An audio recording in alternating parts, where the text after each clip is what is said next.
Call this meeting to order. My name is Peter Conlon. I'm the chair of the Addison Central School District Board. Welcome to the annual meeting. For those of you who have not attended one of these previously, this is not a board meeting. This is an actual public hearing on our budget, as well as a formal annual meeting as well. So what that means is that the board members and everybody here, we're all voting members of the district. The votes are open to everybody. Motions and seconds and all of that are open to everybody. It will also not be run by the chair of the board, but will be run by an elected moderator. So really my role currently is to ask for a nomination for the role of moderator for the ACSD annual meeting. Suzanne Mudd? I move to nominate former Governor Douglas as the ACSD moderator. I'll second that. Mary Gill seconds.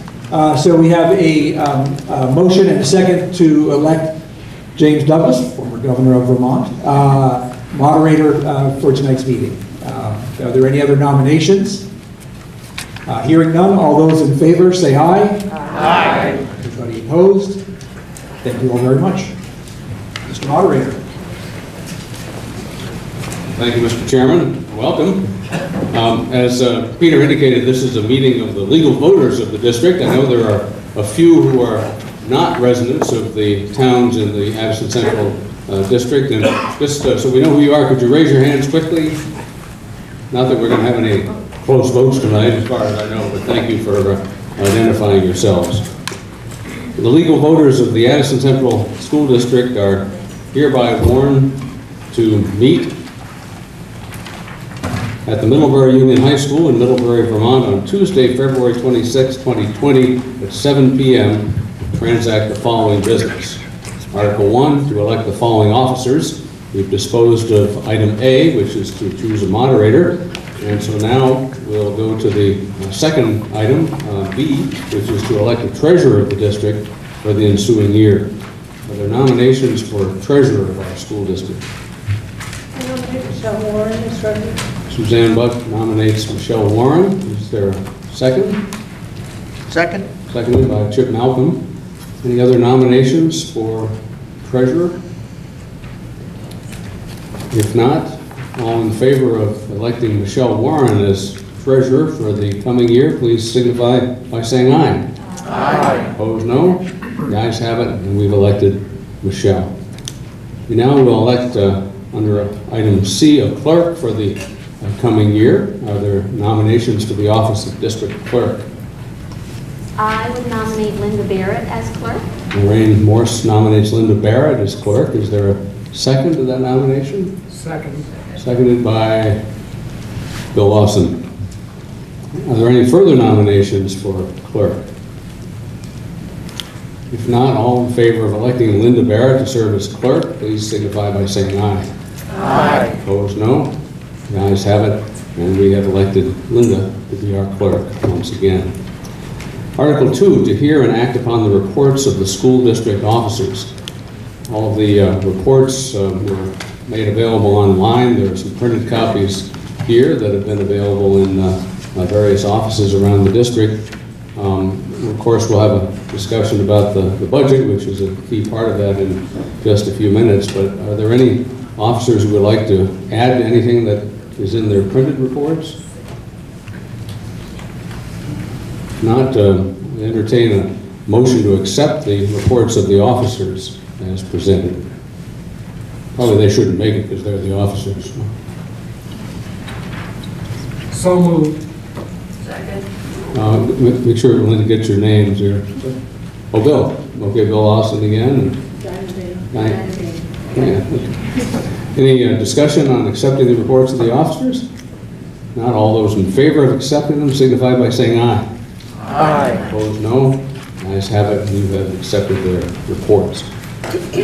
Article 3, to see if the voters of the Addison Central School District will vote to authorize its Board of Directors under 16 VSA Section 562, subsection 9, to borrow money by issuance of bonds or notes not in excess of anticipated revenue for the school year.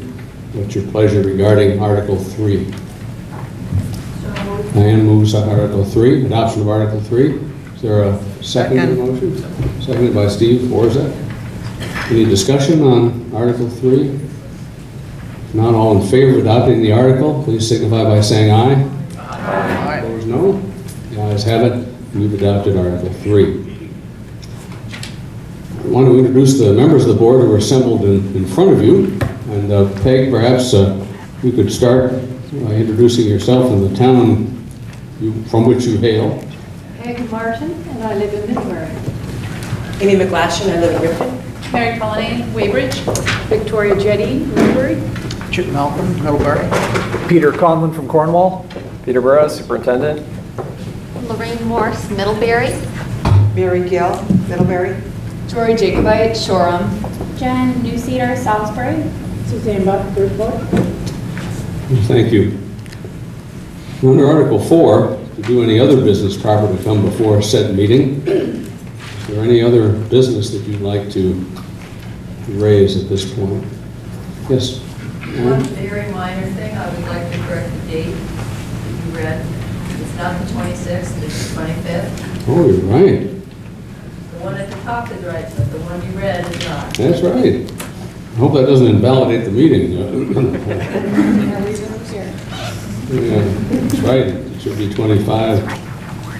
We're in the opening paragraph as well. Thank you. Yes, sir. Can I make a motion that this board cannot close a school without the consent of the town that school resides in? Well, under other business, it's just a matter of entertaining items that can have no binding impact. That question hasn't been warned, as you know, and in order to be considered properly, it would have to be. I gather there are some places around the state where it's been petitioned and put on an article, and that's how about a straw vote? Well, I mean, I'm happy to have you raise your hands. We have a tiny fraction of the voters of the district here tonight, as I'm sure you know, but we have at our town meeting had straw polls, so it's up to the folks who are here. I'm not sure that would demonstrate much, but... I second that motion for a straw vote. Okay, all in favor of the board not closing schools without a vote, raise your hand. And all those opposed? Well, divided, but the board will certainly take that into account, I'm sure, in their deliberations. Appreciate it. But any other business proper to come before the meeting? Yes, ma'am. It's not really business so much as I grabbed a report, but I only have the even number of pages, so people might want to check the reports they grabbed and make sure that they have all the pages. The next number one. Well, mine's complete, so maybe... Perhaps that's an economy move, the board is doing, I'm not sure. Linda's got some more if anyone needs a copy that has all of the pages. Odd and even. Lauren. Given the MUHS principal search and the possible search for a new superintendent, maybe this is a good time to take a deep breath and put the whole renovations, bonding, closure discussion on pause. Then, could we approach these questions with a more collaborative, creative approach? As I've talked with various people from towns all around the district, it seems that there are a lot of really good ideas that have come up about some ways that would perhaps be effective and inexpensive ideas that would address the concerns both of people, and I'm talking on the elementary school level, both of people in Middlebury who are concerned about the overcrowding in Mary Hogan, as well as the smaller communities and with some of the smaller classes in various grades.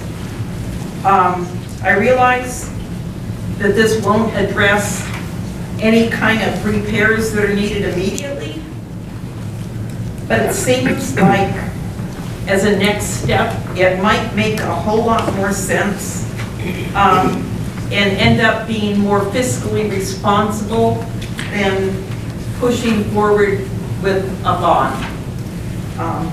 So I'm just putting that out there. That's not something to vote on.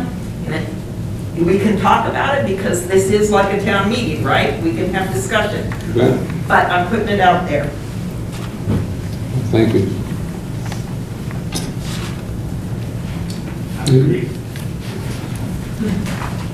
And of course, there'll be time for questions on the budget in just a few minutes, as you wish. Any other business to come before the meeting? Mark Mooney? Is this the time that I'd ask the question about the connection between the Career Center and the Addison District? Is this a good time, or should I do that later? My question, I guess, is since the separation of the Hannaford Center and the then Addison Central Supervisory Union, the agreement that was made at that time with that, as I understand it, that there was no provision for rent for that facility between them and the district. I'm wondering if that continues, that they do not pay rent to the now ACSD. Yeah, I think it's $1. Pardon? It's $1, so ostensibly no. Yes, and Yeah. I remember that. Yeah. And matter of fact, since I opposed that agreement at the time, some colleagues in the vocational center sent out $1 in an envelope to me to make sure it went to the district. Instead of what they told us. However, I just find that, given what I've heard, that their tuition rate for this year is, I think, the highest tuition rate in the state of Vermont, that they will be charging our district for, I think, NUHS students to go there. Is it something in the 20,000 range? Yeah. Could we mention that figure so everyone knows? Yeah. Can you speak in a microphone? I think this is the only one we have, is that right? So, well, it could be like Phil Donahue, for those of you who remember Phil Donahue. You got the question, Peter? Yeah, we're looking up the exact number for you. It's $25,503 per FTE. That's the tuition. Yes, that this district will pay that district for our pupils who attend on their 6-year average or something like that. Yeah. So, 6-semester average. okay, Yeah. have they ever offered, in lieu of their tuition, a reduction for the use of that building? Not to my knowledge, no. Okay. So my concern is that in these times when dollars are precious, that we negotiate a fair rent for that building. I think Bruce told me that it was something around 60,000 square feet of space. He's nodding. Yes. Yes. So I think at $1 for 60,000 square feet is not in order. So has there been an effort to negotiate a rental agreement? Not up to this point. Okay, I just really think that if they have a building that they're using with that much space that belongs to our district, I understand, I think they pay the maintenance kinds of fees and so forth, but not to pay some kind of fair rent to this district, I think is fiscally irresponsible.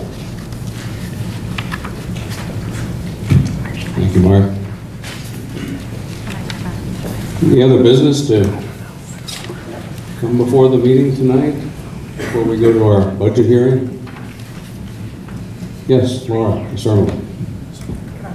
Oh, sorry. Me. Lucky my chores already. I really appreciate Mark's statement about the Career Center. I think that the greater issue is oversight.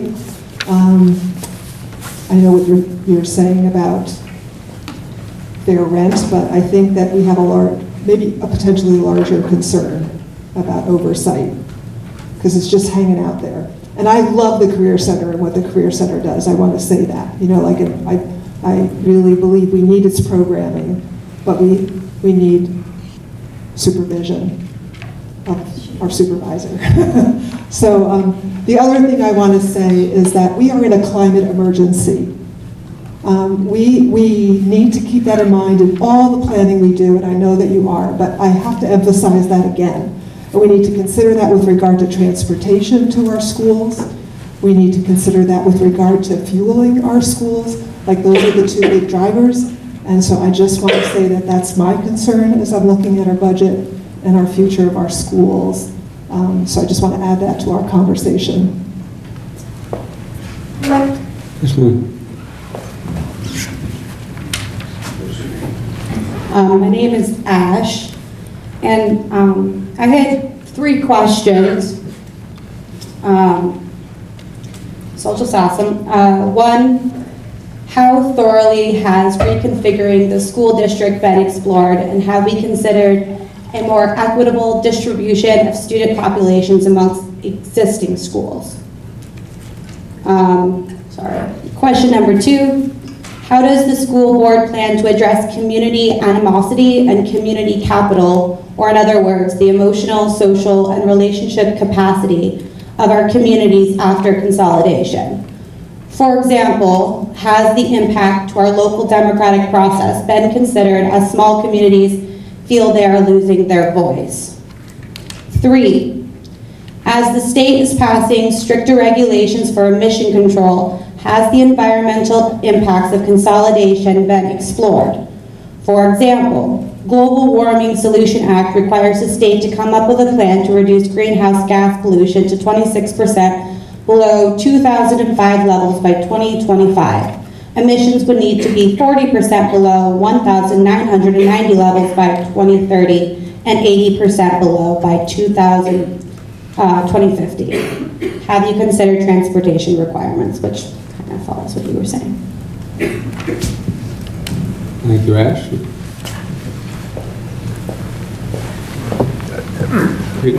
I'm not sure I can address all of the questions adequately, just perhaps not even remembering them. The question, I think, was, have we considered a more equitable distribution of students throughout the district? At this point, everything's on the table. We haven't made any decisions yet on how we're moving forward. We're still in the information gathering phase. How does the board plan to address it? It sounded like community impact after consolidation. And I think the honest answer would be no, that we just haven't gotten that far down the road yet. I think it's a great question to ask. And how does the board plan to address, where does global climate change fall in the role of what we're up to now? And I think it has been hovering in the background, not at the forefront. Again, as we continue to be in the information gathering phase, I, for one, and I say this, and I really just mean this for me personally, firmly believe that the impact of operating as many schools as we do, the impact of transportation, all of those definitely need to be part of the conversation as we go forward from reducing our carbon footprint point of view.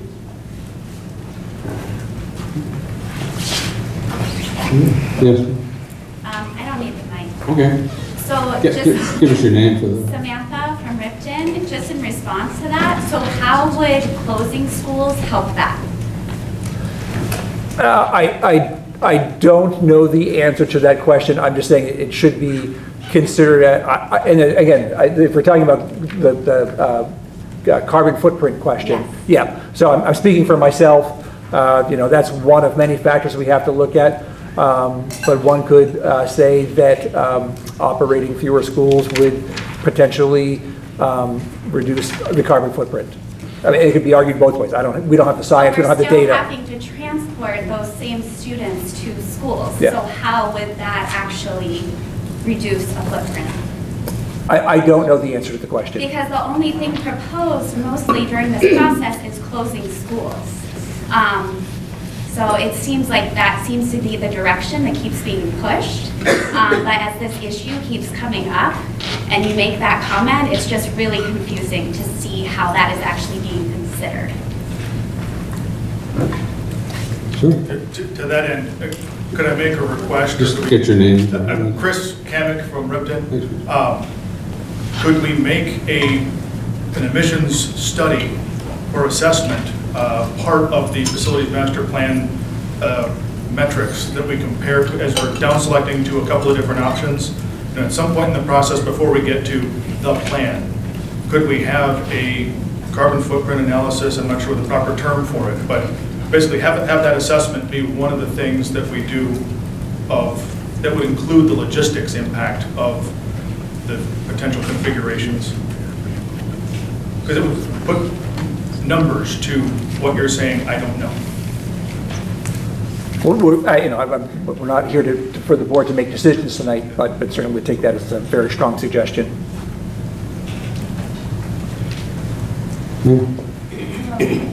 My name is Joanna Doria.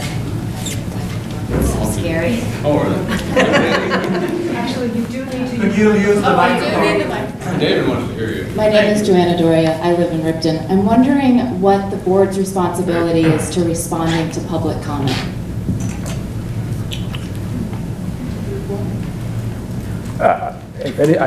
I'll answer, but if anybody would like to join in the answer. The question was, what is the board's responsibility to listen to public comment and respond to public comment? I would say that the board considers that an important part of the conversation as we move forward. I can't quantify it, but it's very important. It's why half the board was at a meeting earlier tonight to discuss exactly that topic. Is it the value of every comment, is that communicated? I don't really, what do you mean by is the value of the comment? Is that value, aside from this right now, you answering it, is that generally practice of the board to communicate the value of that? You just said every public comment is valuable and you listen to it. I'm wondering if that is communicated to the person doing the public comment.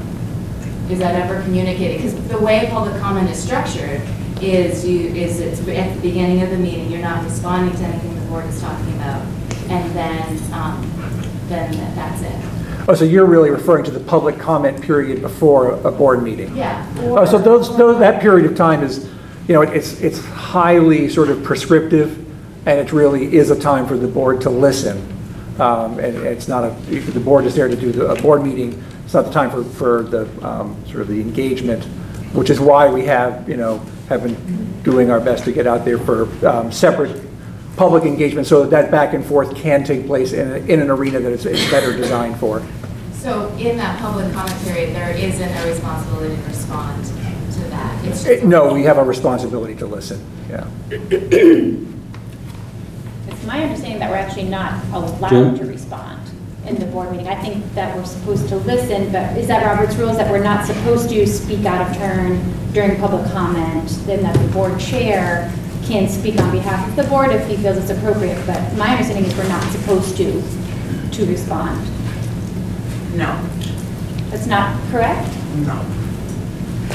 No. That might be your board's practice. Right, it's generally been I don't know if it's in Robert's rules or not, maybe the governor could answer that. It's a comment period. So. Jim, no? I think, there's a difference between a hearing and a meeting. And I understand people's frustration when we can't get into the hearing type back and forth on comments. But that's the structure that we work under. It's not that we don't hear people when they come and state their opinions. We have to process those because it's a lot of different opinions. And I think that goes into whatever decisions we make if the process is not just about facilities plan, but about other things that happen in our schools.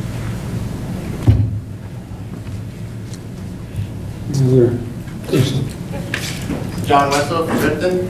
Everybody hear me? Often declining enrollment is the reasoning for being said for closing schools, and which has been true. I was looking back at the past 5 years of enrollment, though. In the past 5 years, elementary schools have increased by 70%. What has been still going down is the high school, and that's due to past decreases. And it still is going down, but that's the elementary schools are the root. That's the root of this, and they are growing and they are going up. I was looking back in last year's meeting, facilities meetings, and the projections were based on, and it says on it, based on flat growth and decline. And so that's not taking into consideration the actual growth. Also the population, there's a study in the 2019 report, the strategic plans report, saying from 2011 to 2017, the district as a population has grown as well. By a small amount, but it's grown. That's still 2017. I would make a guess that it's actually grown even more in the past 2 years. So I think that I'm wondering when you always say declining enrollment, are we taking into consideration the fact that these elementary schools, which are very seriously being talked about being closed, that they have held steady and are increasing? Most of them, almost all of them are, and as a whole they are. And that's not taking into consideration universal pre-K either. Another thing I wanted to bring up was and question and ask if with the facilities evaluation, adding up the different priorities that they set. Priority 1, the total for all the schools, for all the elementary schools, was $1.1 million. Priority 2 was $7.4 million. Priority 3 was $3.5 million. Of that $3.5 million, $2.5 million is upgrading LED to LED lights, which is very important. But is that something that we're going to be closing a school over? Those kinds of things. Is that something we need to do right away? Is that smart fiscally to do that? To make that's an upgrade. And also, I'm also wondering if this was the third facility study that was done at Truex Collins, which the total maintenance costs are about $17 million of all 3 priorities. The one before was $61.5 million. That is much less.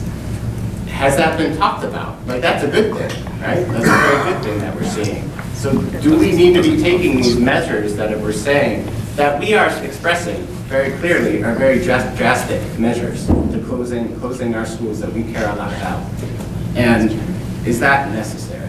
Is that even the smart thing to do fiscally, on a fiscal level? Sure. Anything else? Mr. Cox.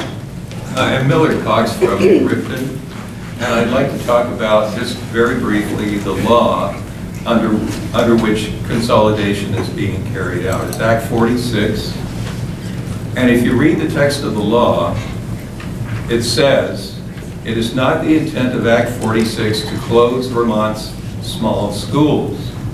It goes on to say that the purpose of Act 46 is to seek to bring equity, opportunity, and to take advantage of economies of scale.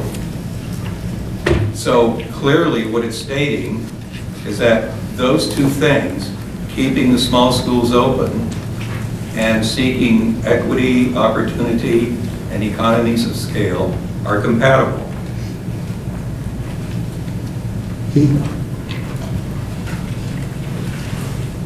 Sure. My name's Bruce Stanek from Ripton. My wife and I and our baby at the time, our daughter, moved to Ripton about a year and a half ago. We bought a house. We brought, I got a good job here in Vermont, doing sustainable things for our environment. We thought Ripton was a great place to raise a family. Very excited. My wife is expecting our second child here in the spring. But unfortunately, we heard that Ripton Elementary School may be closing, amongst other schools. It's a possibility. And so when us folks in Ripton and other neighboring towns heard that, we all got together to sign petitions and present that to the board. Unfortunately, it seems as though the board did not take that into consideration one way or the other. And to me, it just seems like a failure that all the taxpayers and parents of the children going to school, the community members, all voice their opinions so strongly. More people than generally vote for any of the select board members sign this petition. And so, to be frank, if Ripton School closes, there's a good chance my kids just might be homeschooled. We don't want to bring them down to Middlebury. That's why we moved less than half a mile away from the school, bought a house. And anyway, that's my comment. Yes, ma'am. I'll take the mic. I just want to say I'm Amy Mason from Weybridge. It's really moving to me to get to hear the voices of my neighbors. And I went to the facilities meeting this afternoon with the board, and it was very moving to hear the effort on the part of that committee and the board to want to hear from the community. And I think it's really powerful for us to get to hear from each other what the challenges are in the different towns. So I hope that we can all try to feel like we're part of a district together, solving a problem together, and listening to each other. And I really hope that we're given an increasing amount of time and process, and maybe we get some outside help bringing that in, so that as a community we can come together and listen to each other, because it's really powerful and it's mind-changing for me, and I think that could be a possible path forward. Is that okay? It was right here. My name is Julie. I also live in Weybridge, and I actually just have a couple just straight up questions. When I saw the timeline earlier tonight and then heard a couple comments about sustainability, I was reminded that I think on your timeline for this spring, there might be developing a board position on sustainability, as well as developing a board position on, there's one more, school choice. So they were listed maybe next to a date, and I was just wondering if developing those positions is going to happen at a single meeting on those dates, or if there is a process going into those things. And so it sounds like maybe there's interest in public input into at least one of those.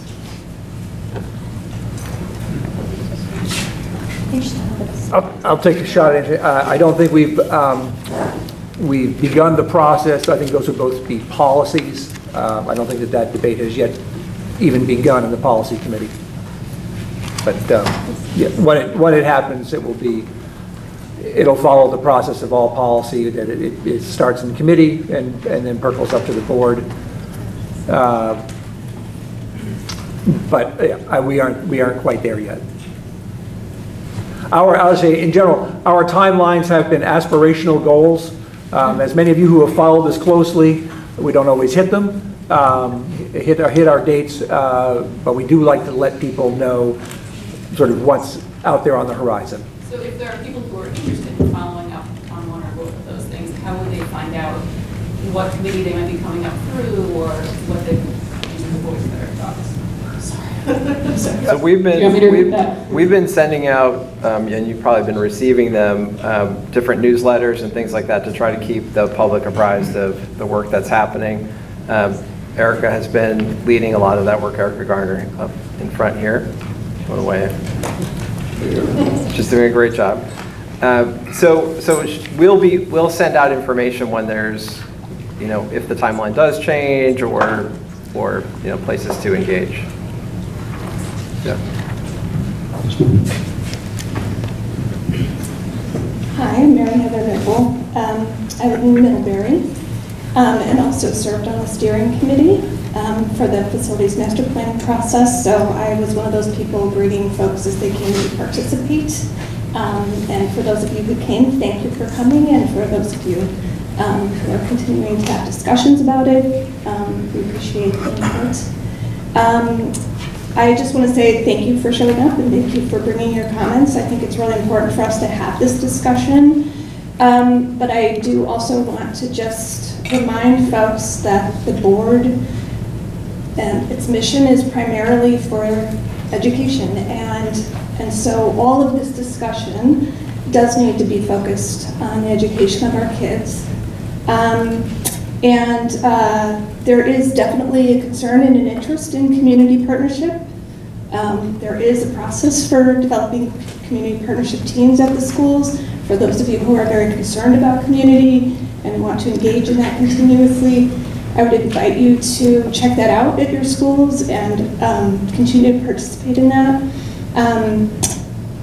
I do also just want to remind folks that we really need to talk about the budget. That's why we're here. And I guess I would like the board and Superintendent Burrows to dive into that. That's really at the heart of the issue that we're all struggling with and how to navigate those difficulties.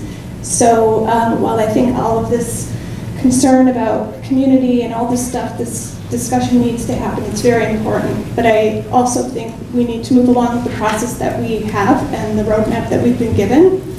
And I would encourage us to please, onward, budget, let's talk. Thank you. Lori? I appreciate that, but this is our only opportunity that we have to talk, ask questions, get answers, hear from different people.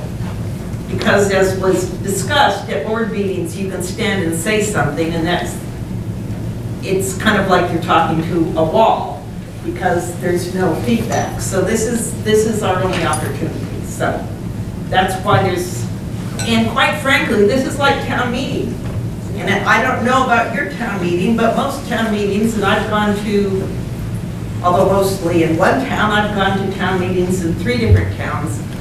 There's a whole lot that gets talked about besides the budget because there's a whole lot of other things that are important.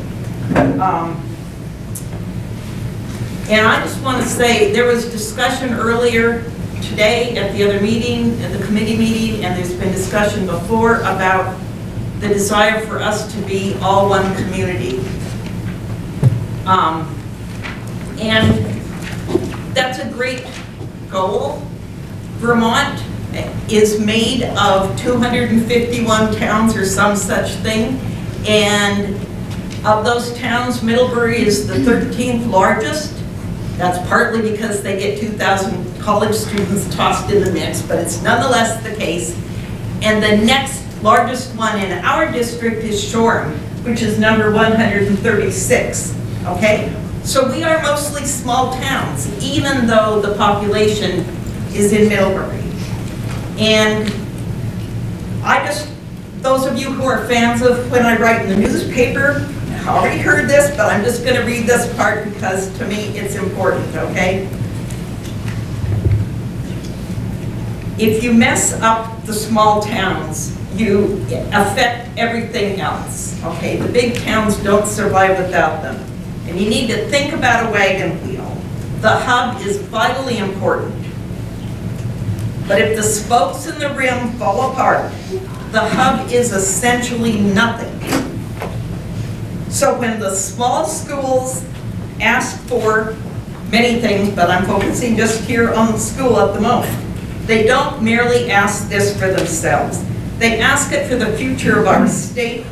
They know without their healthy existence, the center cannot hold. All the small towns are the very fabric upon which all our lives and our livelihoods are built. And without our livelihoods, there is no budget, there is no economy, and there is no opportunity to provide excellent education. Excellent education doesn't come from bricks and mortar. It comes from everything else that goes into the process. I grant you, you need a ceiling that's not leaky and all that. But that's not where education comes from. Thank you. Anyone else? Yes.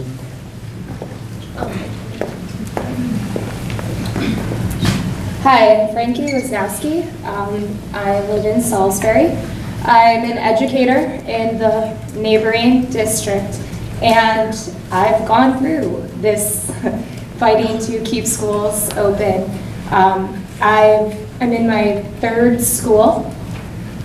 With consolidating, our schools have reconfigured, and my hope is that for the students' sake, I've been there, so talking for students, to take it slow, because our community is huge, and it's hard, like, okay, this district or this town, get on the bus, your buses are here. When they come in the morning, it's just segregated, and really think about students, and we've done our best to create the best community we can, but ultimately it's this school, your bus is here, get on the bus. And it's still, yeah, segregated. And so just please come ask any of us that have gone through this process of fighting to keep schools open. We're in the rooms with the kids. We know what they're going through. We know their side too. So please, I'm happy. I have plenty of contacts.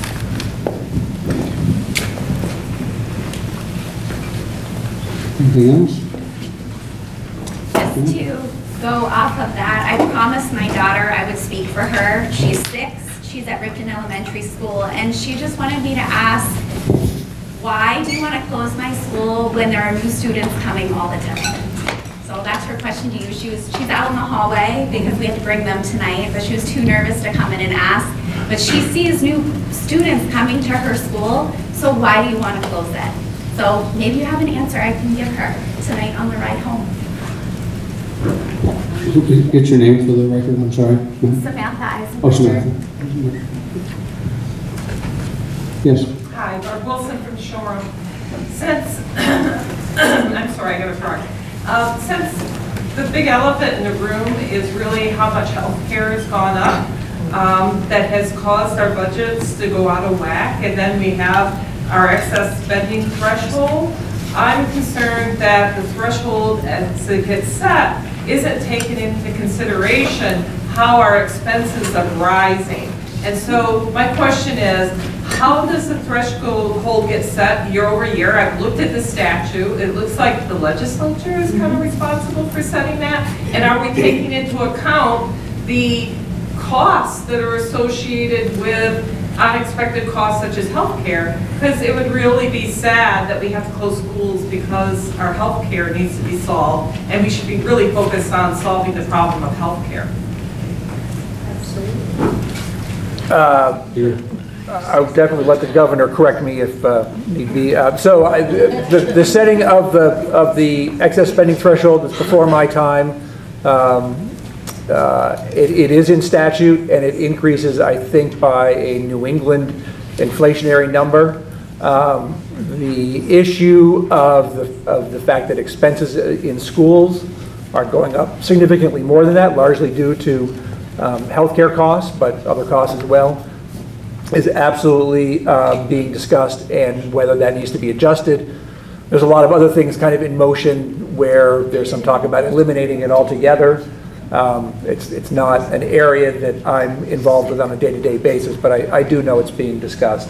But it was set in statute years ago, I think maybe Act 68, and has held there with an inflationary increase each year.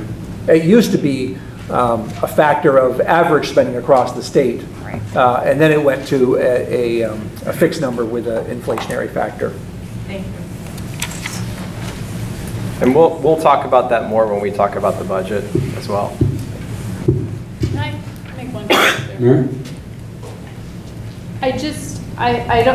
It hurts to hear that there's a perception that people sitting here want to close a school. We don't. I would love to, no one here is coming to these meetings and doing this work with the intention or purpose or hope or desire to find a way to close a school. Certainly not why you join or volunteer for a school board, I gotta tell you. But what we do want to do, and what we feel responsible for doing, is ensuring that we have the appropriate resources that are required to address the needs that our kids have today. And those needs are only getting more and more and more. So that's what we're trying to figure out. And maybe we don't always hit it out of the park in the process that we're going through to figure it out. And we're trying to get better at that. And this process has gotten longer and longer and longer as we try to get better. And we're going to do everything we can to make sure that we do everything we can. But I just needed to state that, you know, I've known these people now for a couple years, and I can tell you not one of them want to close the school. Thank you. Thanks. Thank you, Mary. Thank you. Anything else before we move on? Traditionally, at the end of our meeting, we invite those who are on the ballot a week from today to introduce themselves if they would like to do so. Just say hi to the folks, if you'd like to. Go ahead. I feel awkward. My name is... My name is Suzanne Buck, and I am currently running for a 3-year seat on the board, and I'm from Bridgeport.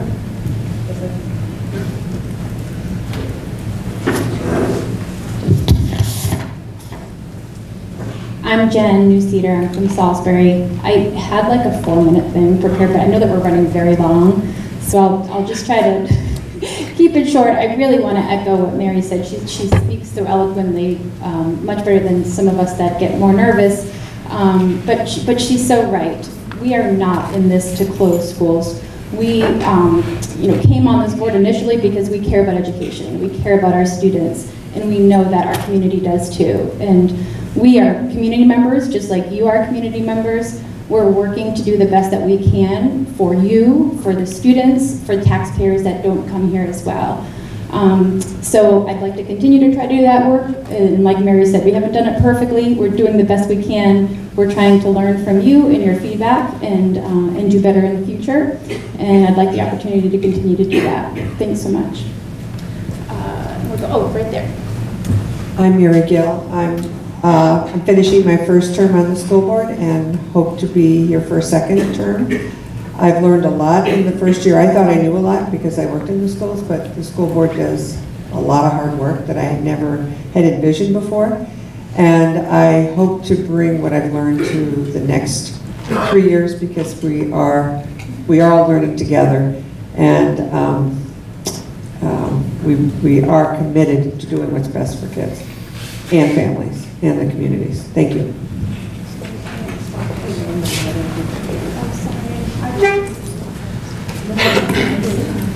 Hi, I'm Victoria Jetty from Middlebury.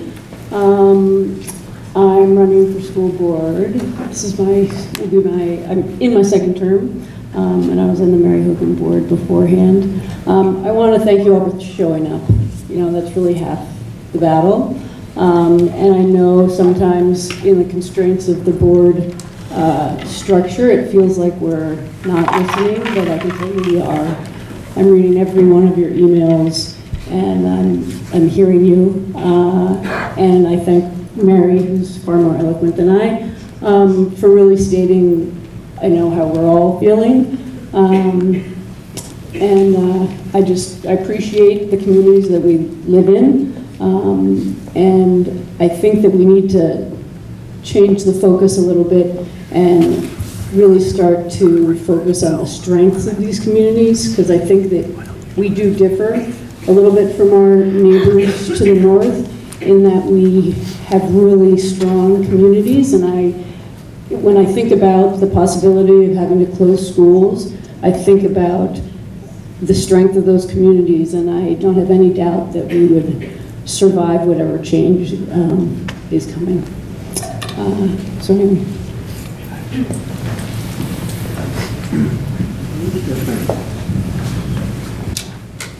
Hello, everyone. My name is Ellie Bishop, and I'm a resident of Salisbury, Vermont. I'm also running for school board, and I have 4 sons in the school district here in a variety of the schools, 2 in Salisbury, 1 at Mons and 1 in high school. I also was a student of Middlebury High School here. And I would like to bring fresh perspective, fresh views, different kind of voice to the school board. So I'm hoping that you all give me the opportunity to do that. Thank you.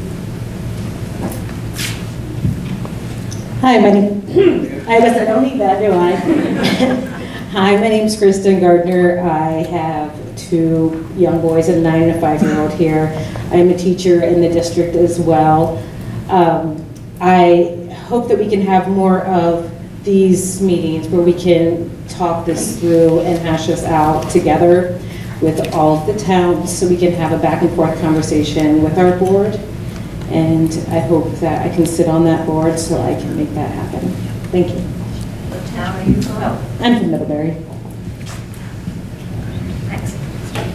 Anyone else? Before we adjourn the formal part of the meeting, I wanted to make one quick acknowledgement. 22 years ago, my older son graduated from Middlebury Union High School, and he was presented his diploma by the then chairman of the board, Dr. Malcolm, who hasn't been here all that time. He had a sabbatical, but we're glad that he's back. But he was introduced that day by a gentleman who will be moving on very soon, Bill Lawson, who's our longtime principal of this high school. And Bill's been here for quite a few years. I can't remember the exact number, Bill, but If I make it to June 25. a quarter century. How about that? And we're really in your debt for such a long tour of duty, your faithful and dedicated service to the families and the young people of our community, and we thank you for that and wish you all the best in your future years. Thank you, Bill.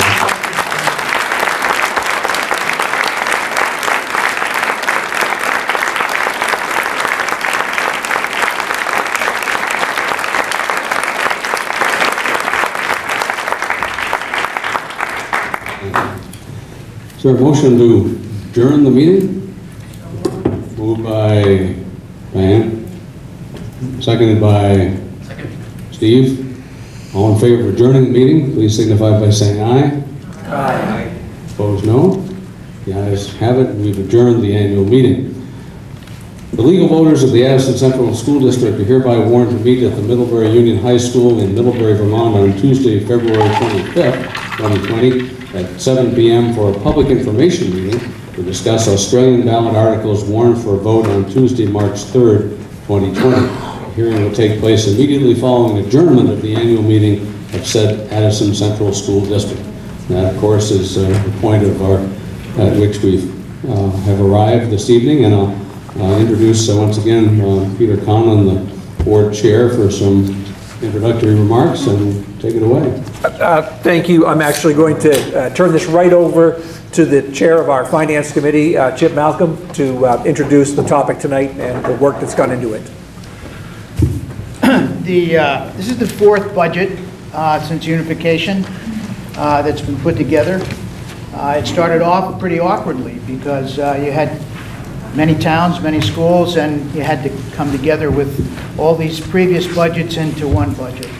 Over the 4 years, that process, from my view, and I think from everybody else's, including those who put it together, has become more efficient, it's become more effective, it's become more accurate. The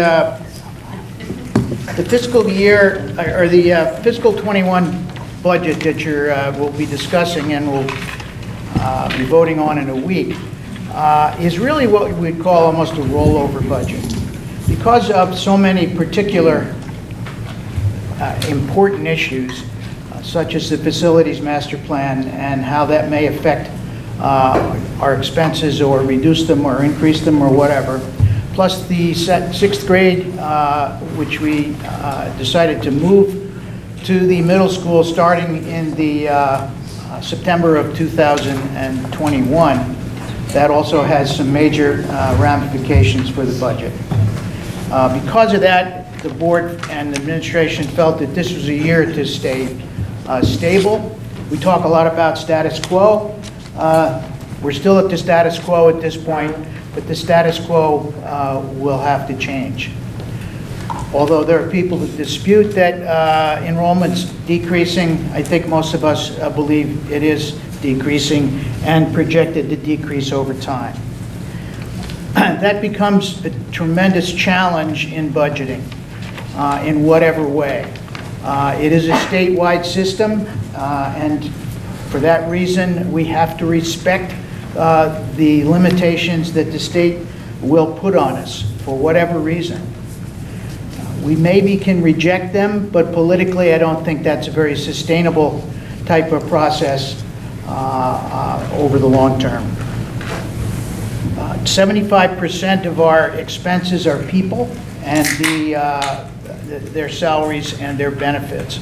Someone mentioned the health care going up. Yes, it's gone up all the time. It's gone up especially a lot this coming year with a 13% increase in the premiums.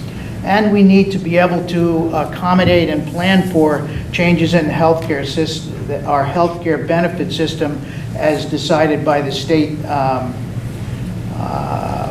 whatever it was, committee that statewide bargaining. Statewide bargaining that set a new healthcare system that all districts in the state will have to follow.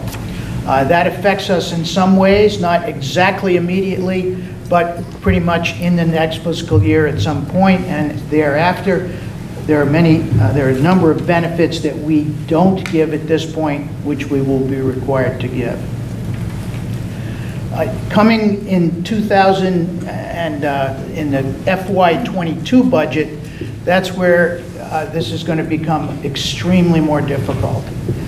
This isn't to talk about that budget, but it is in some ways to describe why we're holding the status quo for this year, because we know things are going to be becoming extremely difficult.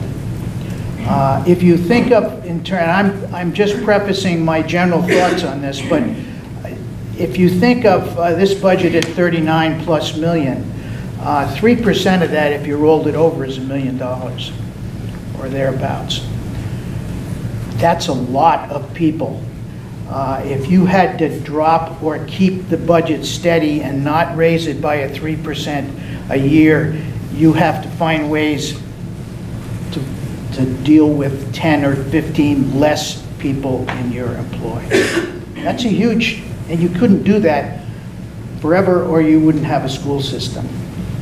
Those are the realities the board has to face, and I think the board's sort of position or process in the formation of budget is really quite different in a detailed way than it was in years where there were 5 members on school boards in small towns who looked at every line and every dollar and whatever. That's obviously impossible for board members in a $39 million budget. But we set the parameters. Those parameters are dictated or are discussed with administration at the beginning of the fall. They come after discussion with principals and other people who have impact on the budget to come up with a number that comes within our parameters. And sort of that's where the board is. The board members themselves can't tell you every line. I lived in another world back when we knew that a little bit different, when we were just the high school board. But that world has changed now. And we depend on people to give us good information. And I think the budgeting process now, in my time, the last few years that I've been back on the board, I think has become much more efficient. We have some excellent people doing it. So with those remarks, as the board perspective, then I turn it over to Superintendent Burrows, who can carry on the next step, please. Thank you. Good evening. Got one? Got one. Okay. I can handle that. Could I take the mic, maybe? I think it might be good. Yeah. It might be better over here. Well, it may be tough for a lot of you. This screen was designed for the band, not for a meeting. You need to move. Maybe the light is tough. Should we get a light? So I think as Chip mentioned, our approach in going into this budget was to try to maintain services as much as possible in looking ahead and knowing that the next 5 to 6 years are going to be pretty challenging budget-wise, and we want to be really thoughtful about how we go about making, meeting the threshold or staying under the threshold. What we don't want to do is react year to year with our budget without really any sense of what we're losing year to year.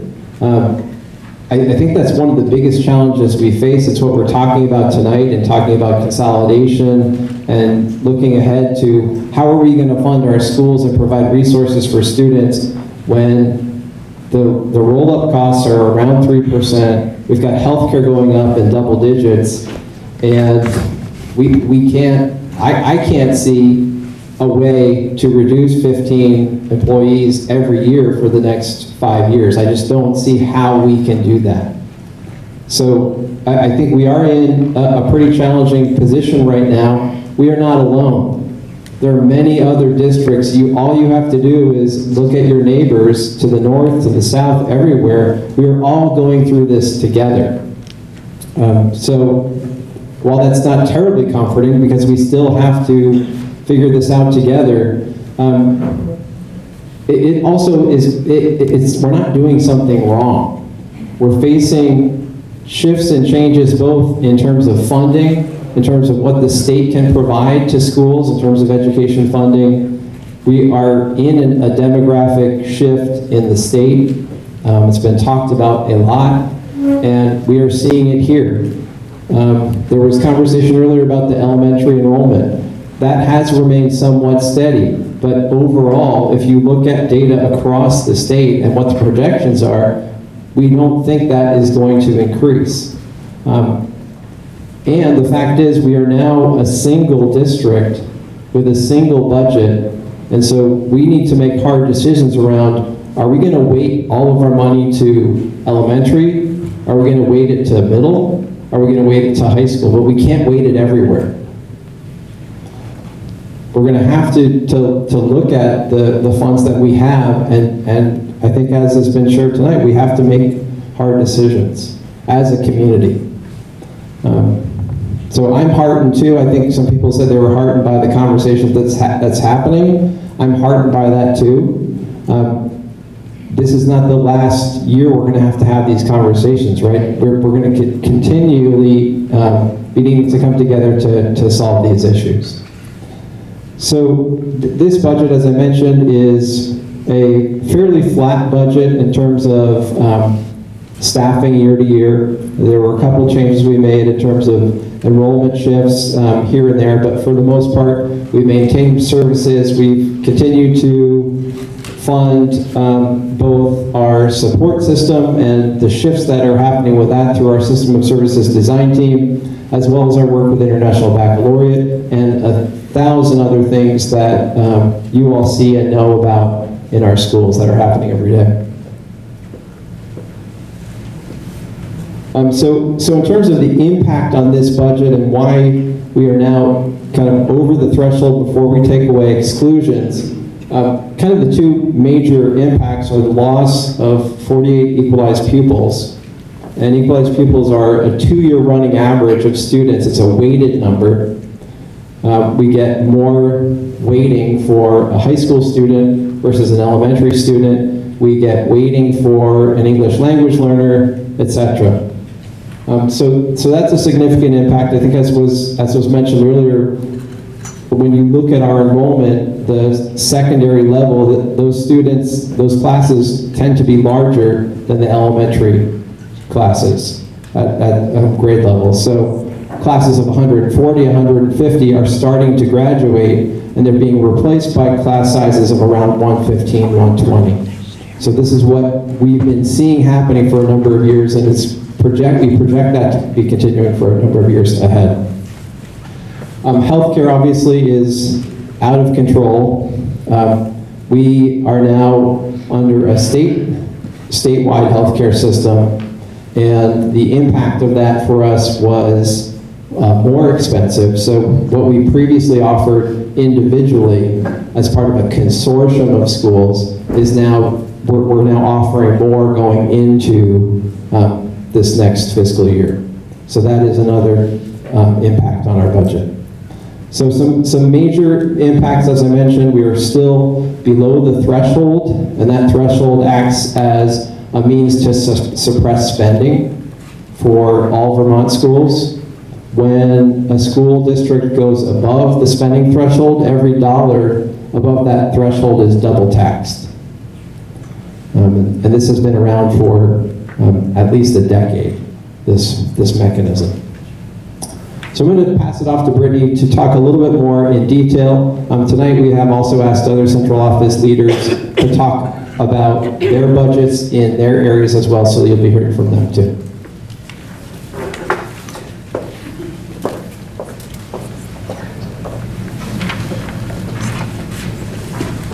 Okay, thank you. I'm Brittany Gilman, and I'm the business manager.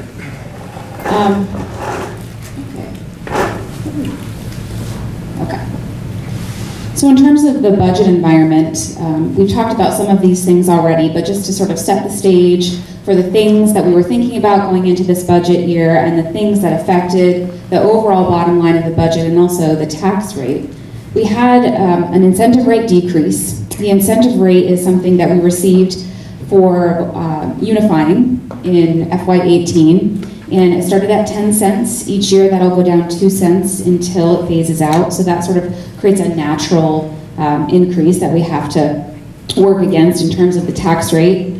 We did see some decreases in local revenue related to tuition and what we're able to bill for excess costs for special education tuition students. As was mentioned earlier, we saw a pretty substantial increase in the Hannaford Career Center tuition, and then as we've discussed at length already, wages and benefits being about 75% of our budget, the healthcare increase, and then the contractual wage increases. The reason that enrollment is so important in the funding, in the tax rate, is because it's a part of the funding formula. So the loss of 100 students K-12 over the past 2 years is caught up with us in terms of equalized pupils because it's a 2-year weighted average. And when we get into the tax rate, you'll see how that factors in. We wanted to take some time to review what we call cost centers. So if you look in the budget book at the year-to-year budget summary page, you'll see these identified as major cost centers. So we wanted to take some time to give you more detail about what's included in each one. And the first is student instruction. This includes classroom instruction and all associated support services. So it's generally what you think of when you think, what does it cost to run the school? These are costs that we can generally assign to a specific building, although there are some shared personnel and materials that are included here. And this accounts for about 60% of the total budget.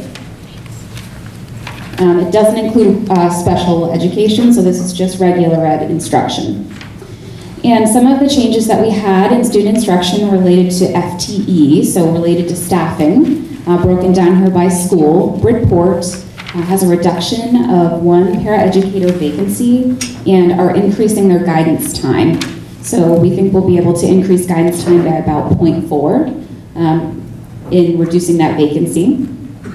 Cornwall is increasing 1 licensed position. This is a teacher. It's currently in place, and this was a result of some class sizes. There was a mixed grade class that was getting too large, so we put that in place this year, and we're carrying that over into the next year. Mary Hogan is reducing 1 licensed position and 2 support staff positions as a result of class size. MUMS is increasing 0.5 licensed position, that's a language teacher, and reducing a 0.2 support staff position that's currently vacant. They won't be filling that. At the high school, there's a net reduction of 1.7 licensed positions and 1.5 support staff positions. There are no FTE or staffing changes at Ripton for the FY21 budget. Salisbury is reducing 1 licensed position. Shoreham is in the same boat as Cornwall. There was a mixed grade class that got too big, and so we added a position this year.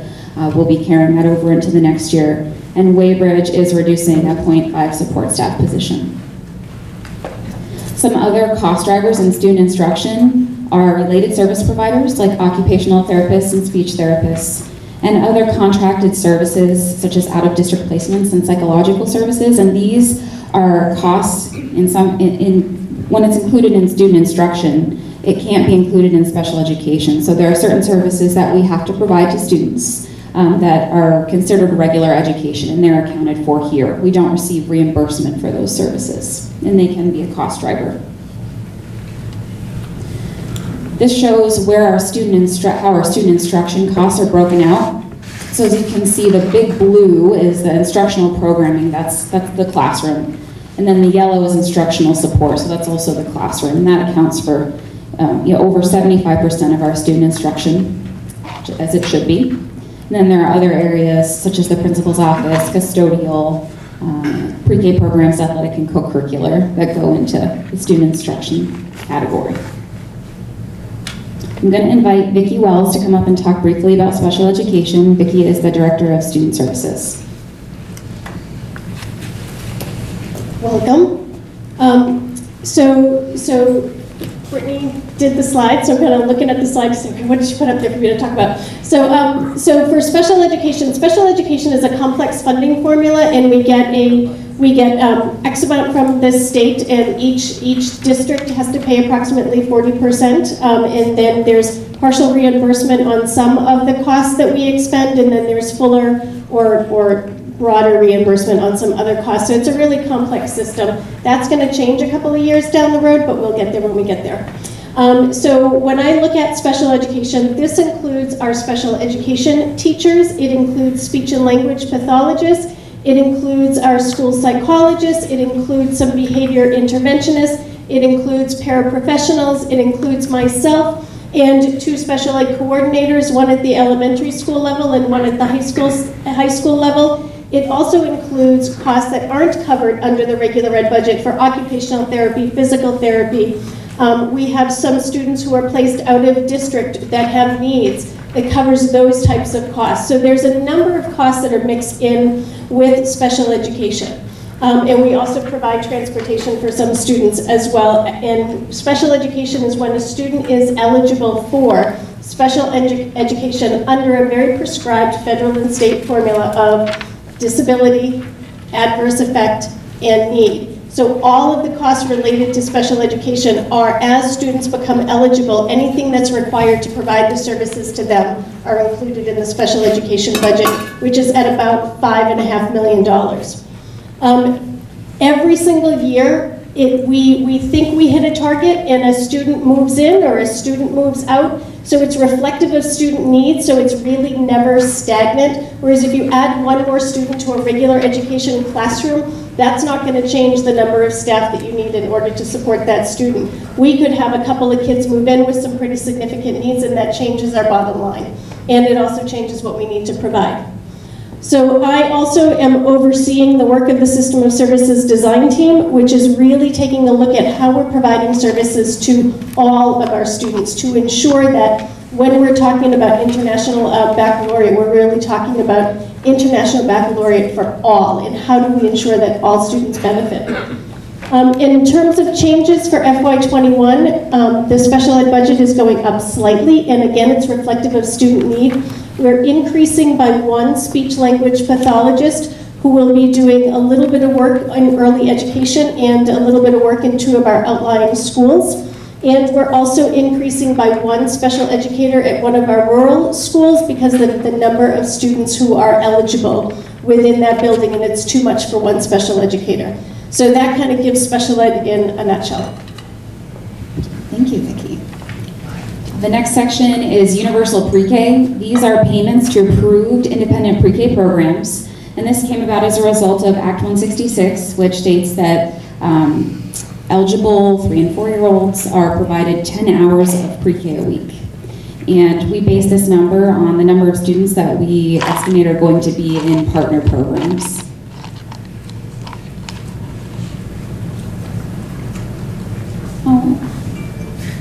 Walk up and change it.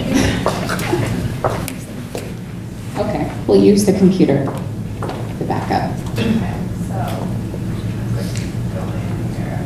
Technology is fun. Did that go to the right one? Yes. Okay. Point that, Okay. Next, we're going to talk a little bit about technical center education. Our main cost driver here is the Hannaford Career Center. We do sometimes have students attend Stafford Technical Center in Rutland or the Technical Center in Essex, but primarily they're based at the Hannaford Career Center.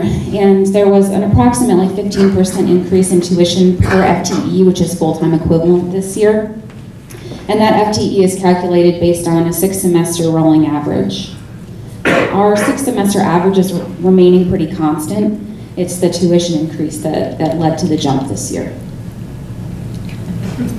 Transportation is next. So this includes transportation services to and from school, does not include field trips or special education needs. If there are transportation costs associated to those categories, they're recorded either in student instruction or special education. And we're on a 5-year escalating contract right now. We had to renew our contract in FY18. We went out to bid and we received 1 bidder. And we negotiated that contract down. It was originally proposed to be a 40% increase in 1 year, which we didn't feel we could support and wasn't fiscally responsible. So we negotiated that contract to give us some time to examine efficiencies. And we have done some of that. We did find some efficiencies and were able to reduce costs. But we're in the process of going into that more deeply and examining what other efficiencies we can find, because it is a cost driver. Next is facilities, and I'm going to invite Bruce McIntyre, the Director of Facilities, to talk a little bit about that. Good evening. This is my favorite topic, and right now it's a topic most of you are interested in. Facilities this year, we are increasing slightly. We've been flat for the last couple of years. As you can see on the slide, we include preventative maintenance, repairs, capital projects. And so Brittany helped with a nice pie chart here. And you can see a large portion of it is utilities, 40%, and almost equally as large is repair and maintenance. That's the bulk of the budget. And you know, since consolidation, we have worked hard to try and maintain all the buildings and fix some of the issues that were in the smaller schools that just hadn't been addressed. And we have worked hard, Eric Warren and myself have worked hard to come up with district-wide procedures for addressing things. Part of that is implementing a work order system that's accessible through the computer that tracks all of our requests and makes it easily accessible to all of our employees. So we will continue to do our best to keep everything warm and dry and provide a safe, clean environment for all of our students. And next, I'm going to invite Will Hatch up to talk a little bit about technology. Hi, everybody. So, I don't see anything up there about staff, but skipping down to staff, the IT department at ACSD has 6.9 people in it. Myself, we have a systems manager, network manager, a systems technician, and 3 tech support specialists that cover all 10 facilities. We are in year 2 of a 4-year digital learning plan that has 4 goals in it. The majority of the budget, I would say, is from the infrastructure piece of that. And so over the last couple of years, we're sort of partway through this work. We've been doing things like replacing all the wireless equipment in the school district, so we're running the same equipment in every building. Standardizing devices, so all of the students and staff are using the similar devices, ideally the same types of devices. It makes support much easier, allows us to purchase things in bulk and leverage the power of doing that. We've increased bandwidth, so we have the equivalent of 1.5 megabits per student, which is based on a standard that's recommended to public schools. We are aiming towards an efficient replacement cycle, so we can get away from this practice of just sort of driving it until it's dead, using a computer until it just doesn't function anymore, and then getting caught, in a situation where we needed to do something and it's not capable, and we haven't budgeted for it. So we're trying to purchase devices that will last a certain period of time, and then replace the devices on a yearly basis, or say every 5 years. So we'll have a cycle to move devices in and out, and that will allow us to be more efficient with providing support, having extra parts around, and being able to plan. We're partway through, we're mostly through the process of replacing student devices. So over the last couple of years, we've gone from about 75 Chromebooks to pretty close to 1,500. And part of the digital learning plan was to improve access and sort of have the equivalent of one-to-one access. We don't actually issue devices to students yet, but we are very close to having the equivalent of one-to-one access. And this year we're going to be starting to replace teacher devices with a standard device that will meet the needs of faculty and staff district-wide. Maintaining an accurate inventory of all of our equipment has been a big challenge. We have at unification different platforms in every building. Computers are sometimes... Could you talk into the microphone better? I'm sorry. I didn't mean to. Sorry. So inventorying everything has been a big challenge, and we have a pretty good grip on that at this point, but it is sort of a continual challenge to keep track of devices. We have systems in place, been putting systems in place that are helping us with that work. And software is another big piece. Trying to rein in what we use for software district-wide, deciding on what the standard software that we're going to support is something that's still ongoing and has been a pretty difficult challenge, but we're getting very close to having a grip on that, and that's actually work that's just about to start coming together here soon. There are no changes in our staffing going into next year, so. Thank you. I don't have the clicker anymore, so I feel like I'm going to do a lot of hand motions. I've been watching myself on camera, and I've noticed how much I talk with my hands, so I'm going to try to rein it in, keep it down. We're going to talk about district office administration, and this is probably what you think of when you think of central office. It includes superintendent, finance, curriculum.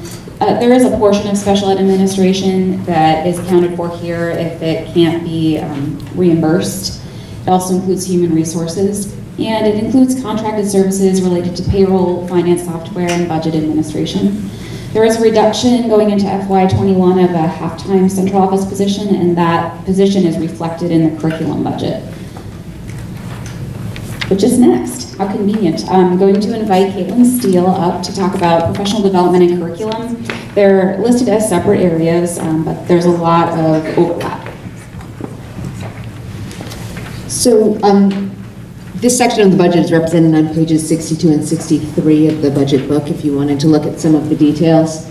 Professional development and curriculum together in this section represents about $600,000. This isn't all that we spend on curriculum and professional development in the district. This is what we do in common at a district level.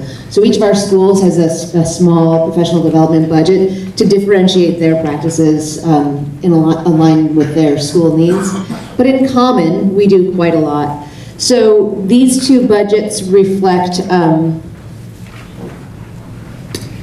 they reflect in part the curriculum leaders that we have in the district, 2 elementary primary years program coordinators, 1 middle years program coordinator, and a part-time diploma program coordinator. Those positions are all partially funded in the local budget and partially funded through grant funds. That's all explained on those budget pages. We also have carried forward in our budget for the last 2 years a tech innovation specialist position. We haven't been successful in filling it. So this year when it came to making some hard decisions, that position got reduced by half. So we will be posting and hopefully hiring a half-time tech innovation specialist. Again, it's a curriculum leader who works at the district level and serves all of our schools. You'll also see in these budgets money for stipends for teacher leaders. As we've implemented International Baccalaureate across the district, we've implemented a distributed leadership model for building the curriculum locally. All of our teachers have been engaged in that process, and we've paid some of our teachers who've applied for leadership positions to facilitate that collaboration, and we've offered training and collaborative practices to help get that work done. We do a lot of professional development, and our teachers engage in a lot of professional learning, some that we ask them to do and very much that they take on their own. This year, we overspent our course reimbursement line because there was so much desire for teachers to engage in professional learning. So for next year, we've reallocated funds, more funds, to that line. If you look at at the first chart on page 63, it looks like that professional development budget has gone up by about 9.5%. In fact, if you look at the next chart, the curriculum one, it looks like that one's gone down by about 20%. That's a reallocation to better reflect how we're actually spending money. Some of the stipends that we were paying for in curriculum, we moved into professional development because it seemed more accurate. Under the Board of Education, that's where we account for costs related to all the ACSD board meetings, and we also include our non-benefited insurance here. So those are insurances like workers' comp, property and liability. We also account for legal costs and audit costs here, and we did see a significant reduction in some of our workers' comp and property and liability insurances. So that led to a decrease in those line items. And our debt service includes our principal and interest on long-term loans and bonds, and you can see there's sort of a sharp decline coming up in FY22. So that's the next substantive change, and that's a retirement of a Mary Hogan bond. What's listed next are what we consider cost-neutral expenditures. So those are items that we have a direct offset for in the form of revenue. And some of that is grant funds, such as consolidated federal programs. You may recognize that more as Title I or Title IIA funds. We also receive IDFB grant funds. Those are for individuals with disabilities. And we have reimbursements in the form of Medicaid and EPSDT billing. And we have some special funds that are school-specific that fund student enrichment above and beyond what would normally be funded in the budget. Those would be funds like the Gilligan Fund in Cornwall or the McJilton Trust in Middlebury, Mary Hogan. We wanted to talk a little bit about our reserves, and these are our estimated balances as of June 30, so at the end of the year. Our healthcare reserve was established two years ago to deal with uncertainty in the healthcare plan structure related to health reimbursement accounts. So we carry that $200,000 in case we need to expend more than we anticipate on healthcare reimbursement. Our education reserve will have about $614,000 in it, and we believe our capital reserve will be fully expended. We have about $1.2 million of prior year surplus that the board is proposing to transfer to education reserve. The reason we're not transferring it to capital reserve is simply because education reserve can be spent on capital projects and it's a little less restrictive. There are some additional provisions that come with the capital reserve fund, such as needing to spend those funds in a specific time frame. So we feel that they would be better served in the ed reserve. Those are the cost centers. We're almost there. You guys are hanging in. This has been a long night, but very productive. So we're almost to the end. I just want to go over the tax rate calculation and the financial impact of everything that we've talked about so far tonight. So we start with our expenditures. That's our total cost, just like it sounds. The total cost that we think it's going to cost to run the district in the coming year. And we subtract our local revenues. Those are things that we've already talked about, like grant funds, tuition revenue, and other miscellaneous reimbursements. And we get our education spending. So our education spending is going up by 4.89%. One of the numbers that you'll see on the warning is our expenditures. So statutorily, that number has to be in the warning. Next, we take our equalized pupils, which are down 2.67%. This has a major impact on the tax rate because you divide your education spending by your equalized pupils, and you get the next number that you'll see in the warning, which is your education spending per equalized pupil, and that's going up 7.76%. As we've already discussed, an equalized pupil is a weighted two-year average. As Peter mentioned, we get more weight for high school students, we get less weight for pre-K students, and there are some other factors related to that. This year, our education spending per equalized pupil is above the excess spending threshold, but there are certain costs that are exempt from triggering the tax penalty, and some of those costs include principal and interest payments on eligible debt, it's capital debt, and also payments into Vermont State Teachers Retirement System. Those are the two that are most applicable to us. So when we take into account those costs, it brings us below the excess spending threshold, so we won't be subject to any additional tax penalties. Moving on to the property yield, this is a number that is set by the state legislature. What we have right now is a recommendation from the tax commissioner. It's likely to change, and the legislature sets this number based on the total amount of funds that are needed to be raised in the state. And this is one of the mechanisms that makes our system a statewide funding system. And generally, increases in the property yield are good for the tax rate. Once you divide your education spending per equalized pupil by the property yield, you get your equalized tax rate. And usually that's where the story ends for the district tax rate, but we still need to factor in the incentive rate, which this year is 4 cents. And we get our revised equalized rate for the district, which is $1.69 estimated this year. It's a 10.9 cent tax increase, or 6.9 cents. All towns in the district have the same tax rate before the CLA is applied. And the CLA is the common level of appraisal. And that's reflective of property values in relation to fair market value, and it's individual to each town. There's not a district CLA. And decreases in CLA will lead to increases in the tax rate. So these are the common level of appraisals for each town, and you can see that all towns except Middlebury actually saw a decrease this year. And the towns that are seeing the largest decrease in CLA will see the largest increase in the tax rate. Yeah, so in general, if your CLA is 100, your tax rate will be equal to the tax rate of the district. If it's above 100, it makes your tax rate lower than the district tax rate, and conversely, if it's below 100, it makes your tax rate higher than the district tax rate. Try to say that fast 3 times. Can you just translate it one more time? So if I sure you have can. really valuable homes, you pay a lower tax rate, or is that the inverse? No, so if the common level of appraisal is 100, that basically means that your homes are in your town are selling for fair market value. I'm not a lister, unfortunately. I don't know if there's any listers here tonight that are much more versed in the calculation of CLA.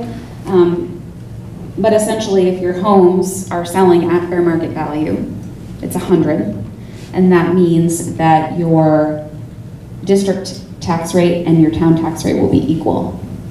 When it's above 100, it means that your no, I can't say it slow. I can say it fast though. It makes your town tax rate lower than that of the district. Your homes are selling below what they should? No, that's the opposite. Above what they should. Yeah. So your homes are selling above what they should, but you pay less in taxes? Interesting. Yes. Okay. Yeah. Heather could probably answer the question. Oh. So, I'm sorry, I just want to correct that, I think, just a little bit.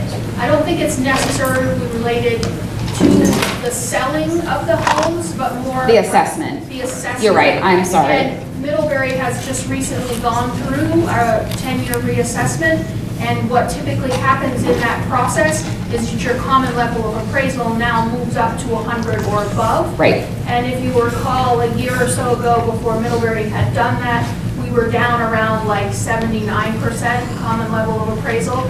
So as your percentage moves down, the town should consider doing a reappraisal. So it's not really about the selling value, it's mainly about how long it's been since you've done a reappraisal. Yeah, thank you for that correction. Isn't it also true that there's a certain threshold that triggers a reappraisal, or is that related to the coefficient of dispersion? I'm not sure on that, but I'm not an expert. Okay. I think that there is a threshold. If it gets too low, it triggers a reappraisal. So thank you for that. Yeah. So essentially, you have to apply the CLA to the district tax rate, and this is where everyone gets a different tax rate. And you can see that the ranges here are from around a 10-cent increase to an 18-cent increase.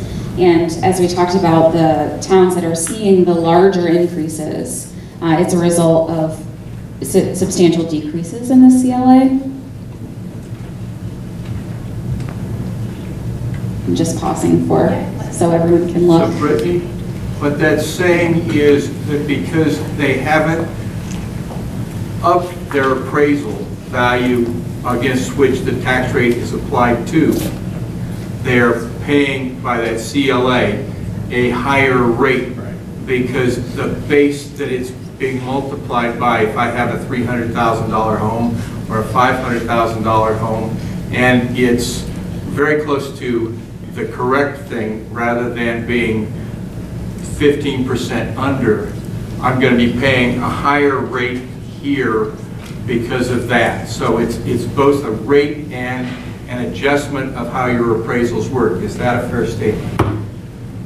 How close your appraisals are to an accurate market? Yeah, I think that's a pretty fair statement. Yeah.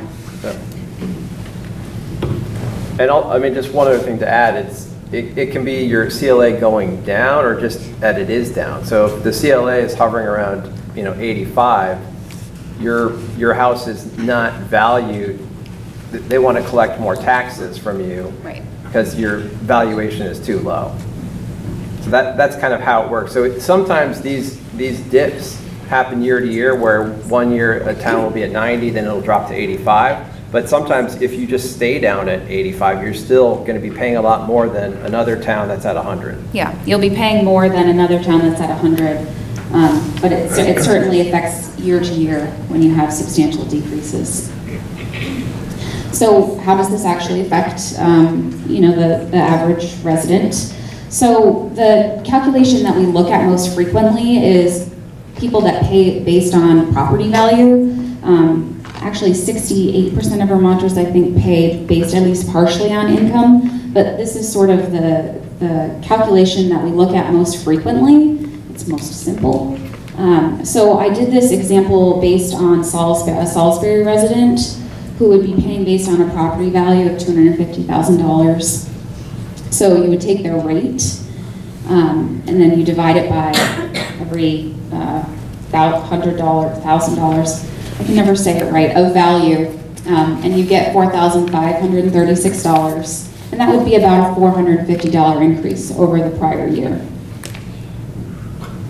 But as we talked about, there is income sensitivity in the state, and so essentially what income sensitivity does is it creates a certain percentage of your income that you're able to pay based on your income. And so there's a different yield instead of the property yield, there's an income yield, and there is also an incentive rate with a different calculation that goes into play as a result of unification for us, at least for the next 2 years. And so the percentage that's calculated for ACSD this year based on our budget and the income yield would be 2.75% of income. And so that would be $2,200, and that would be an increase of approximately $136. So 68% of Vermonters receive a property tax reduction. And this is the data for the 2018 tax year. So in our district, between 60 and 75% approximately receive some sort of property tax reduction. You made it to the end, and so did I. So if there are questions, I'd be happy to answer if I can.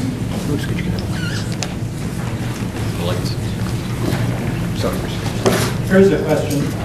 Heather.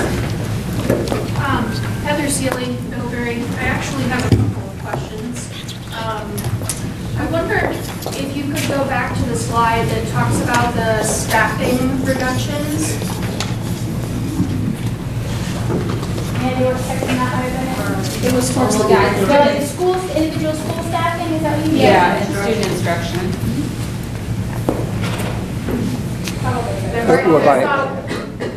Yeah. So I'm wondering if you can provide, and I apologize if the board has already talked about some of this in your earlier meetings, but I have the select board commitments, and that prevents me sometimes from getting to some of your meetings. And I'm curious about how you make some of these decisions. Like if you could give a little bit of information. I'm looking at some of the numbers provided in the report, like ratio of students and also the staff and reduction in, I think it's FY19 to FY21 and what those percentages are. And the things that I can see and the decisions you made here don't really line up for me. So I'm just curious if you could elaborate on that a little. Sure. So every year, and really this was our 4th year of this process, which is really different than previously when we had single districts and we went through that staffing process in a really different way. We begin by starting to look at current students, number of students that are currently in the school. We have a different approach with elementary, middle school, and high school. At the elementary level, we look at the number of students per grade. We look at combined grades in a number of schools. So if it's possible to combine 2 grades, we look at that. There are academic realities to that. Sometimes those blends work really well. Sometimes for a host of different kinds of reasons, we don't want to blend those classes. And we have a lot of conversation over months in looking ahead to how that's going to shake out. In a larger elementary school like Mary Hogan, we more look at total enrollment and look at what's happening, if they're at 450 and they drop down to 420. There was a drop there of around 30 students, I believe, year to year maybe from 19 to 20. So we look at that.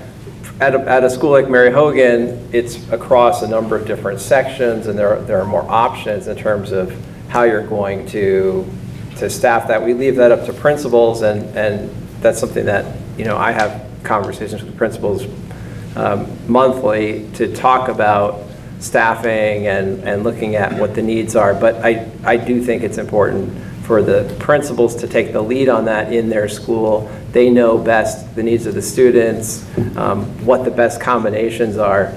And so we kind of, in terms of these numbers here, for the elementary level at least, it's been many conversations in looking at what is the total enrollment right now, what do we project for next year. And an example of that, which Brittany shared, was coming into this year, we had not added staffing when we had seen an increase at Shoreham, and there were some unknowns about Cornwall where the envelope was starting to expand a little bit and get uncomfortable. And so in the late spring and summer, we added 2 positions based on enrollment, and that's something that every year, if we plan for a class of 20 and we get 30 students showing up, we have to respond to that and we have to deal with it in our budget. So that's something that's also part of our process. In terms of the middle school and the high school, they're both entirely different. I think the conversations that are happening right now at the middle school in looking at 21, 22, and a 6th through 8th grade middle school are kind of trying to figure out how do we create a team system, which is really core and integral to moms, at the same time addressing the declining enrollment we've had at the middle school for a number of years. In my first year here, that was one of the first things that came to the UD3 board was reducing a team at the middle school due to declining enrollment. So it's a conversation that's been going on for quite a long time.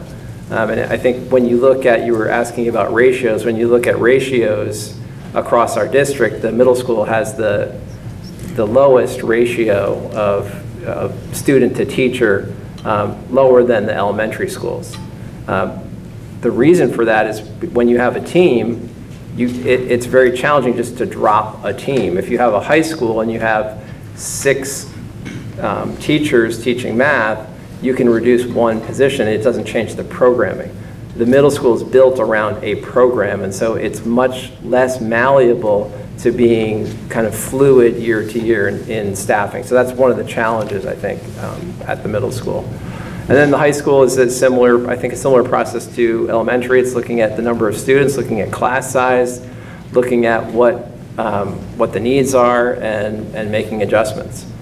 I think one of the most challenging things in this work is that for class size and what's comfortable for one person is really uncomfortable for another person. So, you know, having moved here from Oregon, where as a teacher I was teaching class sizes of 35 and 40, and coming here, I soon found that, you know, even anything in the mid-20s starts to feel different, and it's something you become accustomed to. And of course, lower class sizes are great. They do come at a cost, and that's the place that I tried to mention we're in right now, in terms of if we decide that we're comfortable with large class sizes, that allows us to make other decisions. In my experience in our community, my sense from almost everyone is we're not comfortable with larger class sizes. So if we're not comfortable with that, we have to do other things. So it's a great question, and I think it's one that we'll continue to need to have.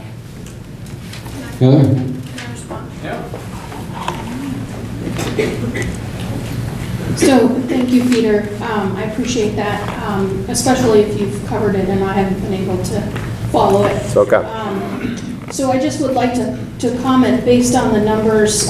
First, in the staffing data in the report here and the ratios provided, there's nothing for mums in the high school, just for the elementary school, so I don't have, you know, the data to look at here. We don't put it because it's comparable. Also, you know, you made the comment about class size and equity, and what feels comfortable. In this report, it says at Mary Hogan, the ratio is 16.7 to 1.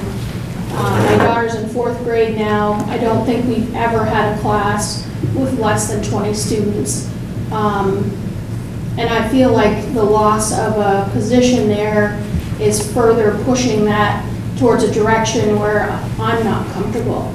And we're constantly, or when I'm constantly attending these meetings, I'm hearing the word equity. And I know it's not equal, it's equity, but at what point do we try to make those class sizes a little more equitable? And how we make a decision to reduce staff at Mary Hogan, and we don't at other schools where we're seeing bigger decreases. So I guess I just trying to understand so that I can make better decisions for myself, but I do want to just express to the board that you're starting to push my uncomfortable with this button, and just want to make sure that you start looking at these numbers and make sure that the class size are more equitable across the district. I had a couple of other quick questions. The Mary Hogan Fund, the Magellan Fund, when we used to have ID4 meetings, part of that meeting was a discussion of where the status of that fund was, how much money was in it, what it was being spent for. The last few years with consolidation, we don't really see that anymore. I looked for it in the report, I didn't see it. Is it possible to get that included so we know what the status of that is and what it's being spent on going forward? Yep, we do still discuss it at the board level, typically actually in February. We pushed it back a little bit this time, but we work with the principal at Mary Hogan, and the principal generally comes and presents the budget for the following year to the board, and that's when we provide an annual accounting. But I'm happy to provide, to make that data more accessible. Yeah, I appreciate that, and I'm sorry that I can't attend those meetings sometimes when you guys are talking about that stuff. So if it's something you could provide on the website, that would be great. Sure. So I think I won't take any more of your time. Thank you. Thank you.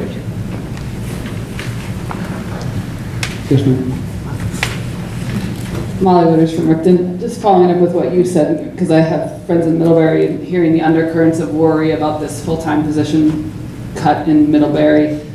there's been a push for people to vote the budget down, and based on that cut. And I'm wondering, just in general, for a school board, do you hear a no to a budget as a sort of a nuanced thing like that, or is it more binary, like you're spending too much or you're spending too little? Is that a reasonable question? Then I have one follow-up comment since I have the mic, but take it away about that. I would say, having lived through times in the late 80s where we had 4 budgets defeated for the UD3 budget, the school boards don't increase the budget when it's defeated. It is true, you are never quite sure who's voting why. I remember talking to somebody once and they said, I'm going to vote the budget down because I can't find some kid to mow my lawn. Truly. And that was a reflection of teenagers or whoever what. So for us as a board, I think it would be totally ridiculous to think that we would increase the budget, assuming that that's the reason it was voted down. There may be people that do that, but as a board, I can't imagine us thinking that way. Yeah, and it's where these more nuanced conversations have to happen, right? Where we all can share those things, because that's why it would be voted down for a lot of people, and I understand that, and I'm kind of for that. But I think that no vote might not be heard in the right way. My next quick comment is just about budgetary issues and directed at you, Mr. Conlon. You're at in a sort of unique position, both serving on this board, but also as our representative. And I hope you're taking all of this back and can really manifest some change for us in the state. I'm one of 180, but you have a unique perspective, and I think you carry a burden with that, and I hope you carry it heavily. And also, for me, I think a big thing is the threshold doesn't seem like it makes sense. So if you could help shift that, it would take a lot of pressure out of the community, and we could all sort of join back together without having this like really somewhat nonsensical pressure on our back. So I urge you to do that. Maybe a much bigger elephant in the room that we don't have time to debate, but if a tax and regulate system for marijuana gets passed, I really encourage you to fund this and not after-school programs. That would look really good, a shiny after-school program, but fund the schools first. And that would go a long way for fixing these problems, because the money has to come from somewhere, and that's a solution. So that's my, Mr. Conlon, please.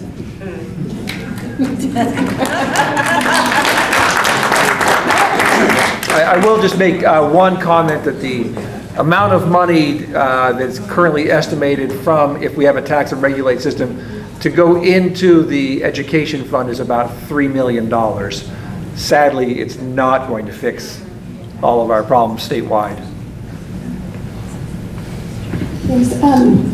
Mary Heather from Middlebury again. I have a question for Vicki actually about just the student services part of the budget. I'm just wondering if you can talk a little bit about, and I know this has been brought up at other meetings, but I would just love a refresher on the numbers, just how many students district-wide are served by plans, either 504 plans or IEP plans, and just based on what you know about students served by plans at the elementary school level and as they move up through the system, what your thoughts are in terms of budgetary needs for special education in our district, what that looks like moving forward. Thank you. Can people hear me without the mic? Yes. Because I would prefer not to use it. So right now we have an unverified count of approximately 244, 250 students who are eligible for special education, and that's pre-K through 12. And it's unverified A because there's a state process that we have to go through, and we haven't gotten that final verification yet. Overall, we have between special education, 504, which is having a disability, and the disability substantially limits, but you don't need specialized instruction. Educational support teams, which is a different level of at-risk or need. And then we also have health plans, and we have English language plans, our LAP plans. We have about 40% of our population is on a plan of some type. 40% of the approximately 40% of the total students in the district. And it varies by school, it varies by age and stage. What we find is if we can provide the services early on, we hope that students will eventually come off plans. And we have a number that do, and it's one of those rotating pieces where a couple of kids come off, a couple of kids go on, so there isn't any steady, we're reducing those numbers. But my worry is that as our overall population is declining, our numbers of students with needs are increasing when I look at the overall population. And as the students, if we're unable to meet their needs at a younger age, there are some students whose needs are so great that we do not have the capacity within district to provide them the services that they need. And that's when we look at different placements for some kiddos. So does that? It does, and it sounds like this is a need that we're worrying will increase in the future. Or that the proportion of students in our district that do have those needs increases. Yes, and it's not just us. I'm hearing it across the state. When I first came here 16 years ago, the average across the state was approximately 12% of students eligible for special education. We were at about 11% at that point in time, and the number statewide has gone up, and we're at a little over 13% at this point. So again, as our overall population goes down, the number of needs are going up, and kids are coming in with more significant needs and who have experienced trauma and a number of other things that are coming into the school that we're needing to support. Thank you. Yeah. Madam? I want to ask a question about preschool education. It's something that you must react to, or is it something you have a plan for? Long-term, is preschool education something you've talked about, develop an overall plan for, or do you just react to it? I know money comes from the state for 10 hours each day for children, and we have lots of wonderful, wonderful preschools in this area, and you contract with them. Yeah. But they're also showing up in the schools. Is that by default, by design? Do you have an overall plan? What is your intention for preschoolers for the future, and what do you see the state doing about it? So, yeah, that's multi-layered. I think, you know, our process over the last 4 years as we unified, we looked at the programs that we have in place, we've sustained those programs while looking ahead and realizing we would like to have a unified approach to pre-K. At the same time, we've been kind of playing a dance with the legislature to figure out, are they going to do something with Act 166, which is that funding stream you mentioned, which every year has been brought into the session, and there's often talk that, okay, this is the year that changes are going to happen. It started with 10 hours, that may shift.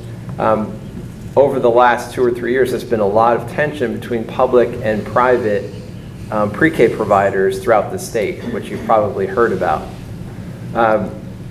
We met this summer with some legislators who are actually in House Ed, who are working on this as we speak, and Peter might have something to share potentially about that.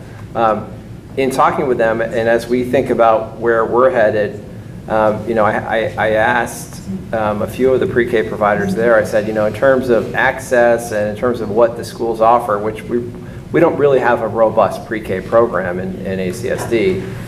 Some districts don't have any at all, some have more, so it's, you know, across Vermont it's pretty scattered. They said the need really isn't in the students that you're serving, which is, you know, the 3 and 4-year-olds, it's the birth to 3 zone that's the real need. And because one question I had for them is, would it make sense for us to ramp up and try to bring in more students and, you know, almost make it, instead of starting your public education in kindergarten, you'd start it at age 3 in the public schools?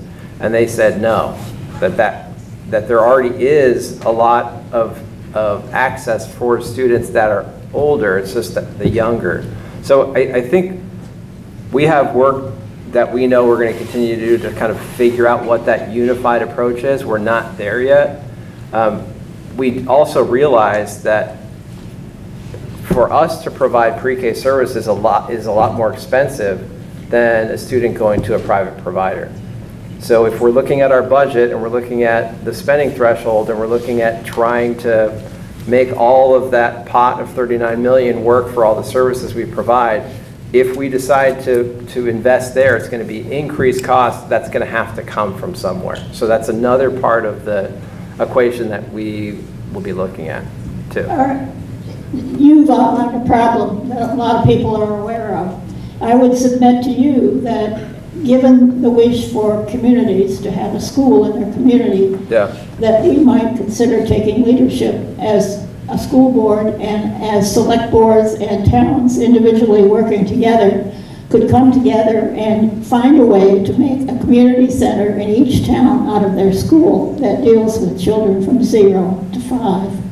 It's something that could be financed locally, can be financed with grants, with state money, as well as local money, but you need leadership and you need working together and everybody's goodwill to do something about it, because the schools could become community centers where parents volunteer time, where care is given, where they're more home-like, not like schools, you'd have to redo them. But it takes the owners of the buildings out of your hands and puts it in the community, and they get their community center, which is very, very hard to get up in a place where they all work together to help their children. Pardon my voice, I don't know why it's so scratchy.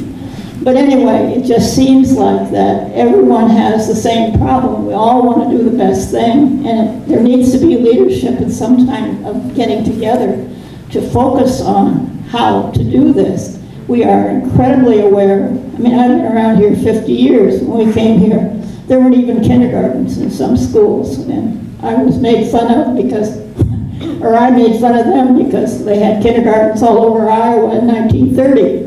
And in 1960, they were still putting them in Vermont, so the Middle West derelict state wasn't all that bad.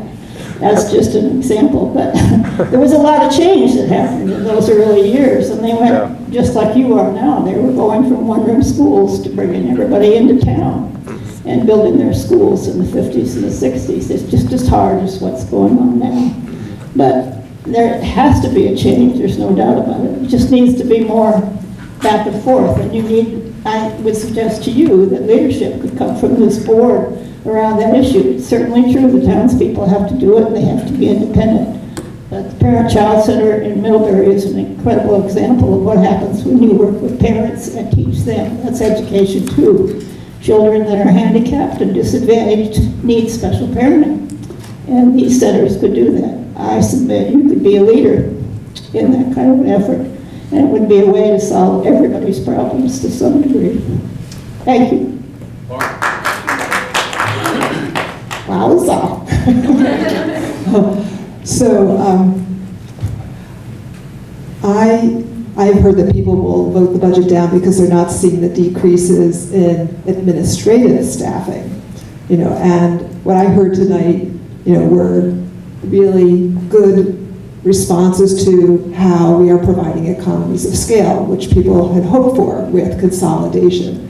I'm having a harder time talking to my colleagues about why you don't cut more office staff, let's say, or administrative staff. And it would help if we could respond to that a little bit more, because, sometimes equity requires that staffing, right? So we've heard that. Anyway, the hope of consolidation, of course, always is that we're going to save money by sharing more resources, including staffing. Right. I think over the years, I think the last few years, there have been conversations around administration. Administration is a broad category. It's a relatively small part of the budget.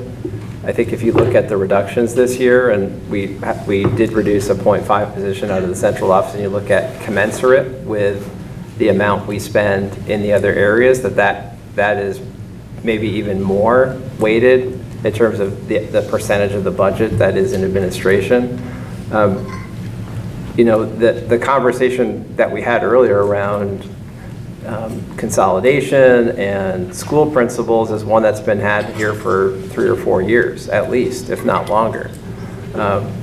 And, you know, as a superintendent working with principals, I'm fairly leery of reducing principals in our smaller schools when I know how much they do. So it would save a little bit. It would not save a lot of money, but the impact, I think, to those schools would be pretty significant. So I'm personally not, I don't think that's a place where, one, we're going to save a lot of money, and I think the collateral impact will be fairly significant.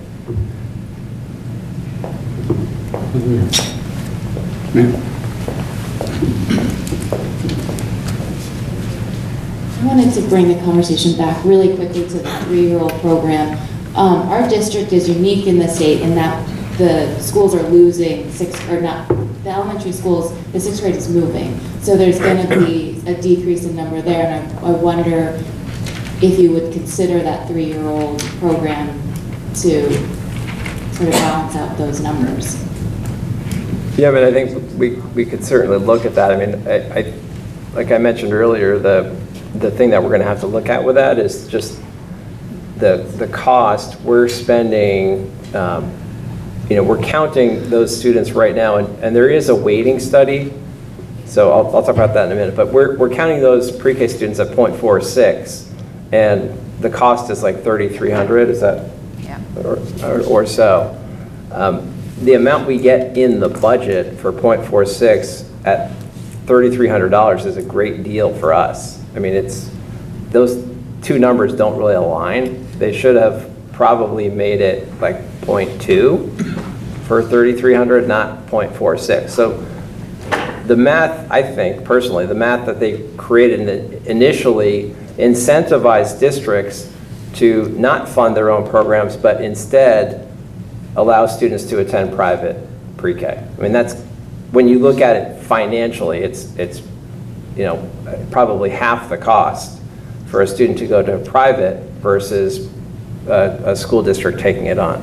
So I think, you know, and similarly to what I talked about before, I think it's looking at what's the impact of that, and then, you know, depending on the budget, and as I mentioned, like, where does the money come from? That's where the question, I think, arises. I think it's a good idea. I think it's I think it would be a benefit to students and to the school and to the community for sure. And the community can do some of that. Mary Johnson was started by community members. Parachowson was started by community members. Now they have funding, and I mean, there's local communities want to do something about it. You can get a mix as well as one. I mean, it can't happen. I just think it needs leadership and a direction. Other questions or comments?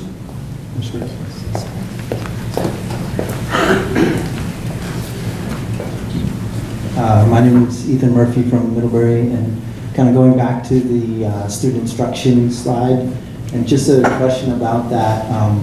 When you make those staffing cut decisions, do you consider prior year impacts?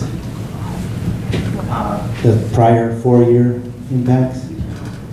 I'm not sure I understand the question. So like when deciding to do a 1 FTE reduction at Middlebury, because there are 20 fewer students this year, do you consider the reductions from last year, the year before, and the year before when looking at that holistically? Sure, yeah, no, we do. Because it's really looking at the whole picture of, you know, what's the staffing, what are the needs of the students. I mean, I think if you look right now at Mary Hogan sections, some are quite small and some are pretty large. So there's a lot of variability right now, and there are academic reasons and social and emotional reasons why there are a certain number of sections at each grade. Mary Hogan traditionally used to have 3 sections per grade. As it grew over the last years, we started to add a 4th section. So, and that 4th section started to carry up, but then the numbers didn't continue to grow. So we are now in a situation where I think our 2nd grade has 50? It's 1st grade, it's 51 students. Yeah, Okay. rising. Okay, and that's 4 sections, right? There Right are now? 4 sections. I think it's 3 have 12 and 1 is 13. If Yeah. that's correct, something like that. So part of the challenge of a large school is, there are these like perfect numbers that divide well, and oftentimes the universe doesn't want to work with you, and so it kind of gets a little bit like this instead of aligning like this. So that's what you see, like right now with Mary Hogan, they're split really between a 4-section and a 3-section school. So there is some kind of like movement year to year in terms of figuring out how the staffing works. We try not to make changes every year so that one year you get used to something and then next year it's this way and that way. That's not really good for the school, for students, etc. So we try to not be too volatile year to year so that it's kind of like rolling the dice in terms of what the staffing will be. I'm talking more about kind of the compound impact of year-over-year reductions to a single school. So I'd love to see a slide like that over the last 4 years and just see kind of the impact from Mary Hogan. Mary Hogan has increased. So if you looked at the last 4 years, in terms of at least in the classroom, last year we moved our STEM position in and created a classroom, actually this year. So that was in a kind of addition of a classroom. And then as I mentioned before, you would also see an increase as we've added sections on from that larger kindergarten class at Mary Hogan that then became a 1st grade, and we kept it at 4 sections, and then it became a 2nd grade and we kept it at 4 sections. So we were adding. So Mary Hogan doesn't really have a history of reductions in the way that, for example, the high school over the last 4 years, 5 years does, partly because the large numbers at the high school are now shrinking with these smaller classes that are coming into the high school.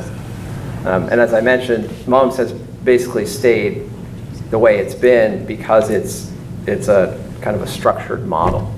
And that's what the MUMS staff and central office and eventually the board will be helping to figure out for 21, 22.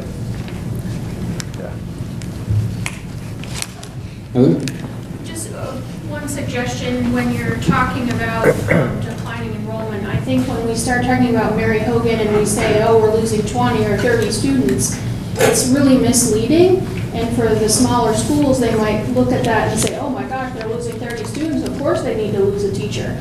But when you look at the percentage, that's only like 5% of our students. And if you looked at the numbers in your report over the 2 years, like Salisbury is losing 11 students, and that's 13%. So I would encourage you in your reporting and your talking to talk more about percentages and not so much about the number of students, because I think it's misleading for the Mary Hogan families to say, oh my gosh, you're losing so much students. Of course, you need to lose a teacher. But that's really misleading, and it's not accurate. And maybe it doesn't make sense when Salisbury loses 11 students to lose a teacher, but at least the percentages are a little more comparable. So maybe find a better way to present the information. I'm not sure I understand what you mean by the percentage, because if you look at the number of teachers at Mary Hogan and you look at the loss of 1 FTE, the impact over 30, whatever the number, what's the total number of teachers at Mary Hogan? In the mid-40s. Okay. So if you look at the loss of 1, in terms of a percentage or a ratio, I mean, to me, I guess, I can understand more easily. A teacher teaches roughly 20 students. So if our school has lost 20 students, that's kind of how we also do ratios in terms of staffing schools. A percentage would not ground it in anything other than percentage of a total number that someone has to understand to have it make relevance. So just as an example, you know, the numbers you provided in the report, Mary Hogan's losing 22 students from 19 to 21. Salisbury's losing 11 from the same period. The ratios you provide in the staffing here, Mary Hogan's already at 16.7, Salisbury's at 11.8. So when Middlebury loses 20 students, our numbers are, that ratio is what, going up to 18 to 1 maybe? When Salisbury's are losing 11 students, that number, you know, I just think that the numbers show that there should be staffing reductions in other places than just Mary Hogan. Yeah, the one challenge of that, and Salisbury is getting a reduction this year from that drop. That cut is more significant. The issue with a smaller school is you can't cut one position if then it impacts all of the other grades, where you can't get a blend that works either academically or by numbers. So there's just less. I mean, it's just a reality, I think, and I think it's one of the tension points, I think, from Middlebury to smaller schools that has been, I've heard about forever, is we have larger class sizes, the smaller schools have smaller class sizes, it isn't fair. And one thing we just have to recognize that until we're like one giant school, which is not where we're gonna ever be, you're never gonna get to the same ratios in a smaller school. It's just not possible. Right, and I think we're going in a different direction than I was trying to make. Yeah, okay. I'm not. So what I hear when Yeah. I'm talking to people is they say, oh, you're losing 30 students. Of course you need to lose a teacher. Yeah. But, you know, and I'm sorry to pick on Salisbury, but if Salisbury were ever to lose 30 students, they wouldn't have, it's half the student body or a third of the student body. So it's not comparable. It's not, like, people think it's such a big number, but they don't take into consideration the size of the school. So all I'm really asking is that you consider presenting it in a way that makes it a little more comparable. Does that make sense? Sure. Like, I don't know that I have the answer to what it is, and I'm not necessarily looking for an answer tonight. Just think about it for next year, so that what I'm not, well, you deserve to lose a teacher because you're losing 30 students. I think that goes against the equality statement that I hear all the time. Equity, or yes, equity. Other questions for Brittany or Peter or the board? Any other comments about the budget?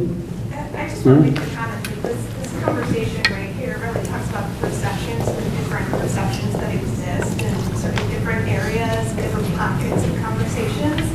And I do think we're seeing here that there is a need to provide space for hashing these perceptions out, because I think what I'm hearing, and I've heard this from other folks in Middlebury, that there's this sense of for a school like Mary Hogan, that a cut of a staff member seems like, oh well, that's only fair, and for Mary Hogan parents, it feels like, just another kick me while I'm down kind of thing, and that's how it feels, for those families and for those parents who have overcrowded classrooms with behavioral issues, and if you're cutting another staff member, my God, that's how it feels, and yet if that cut were to be made in a small school, then that's going to feel like, well, are you proposing that you take away the entire third grade, like the entire third grade teacher? Like that's also an unacceptable proposal. And I feel like these are, different perceptions in different camps that we need to talk about this stuff, because I think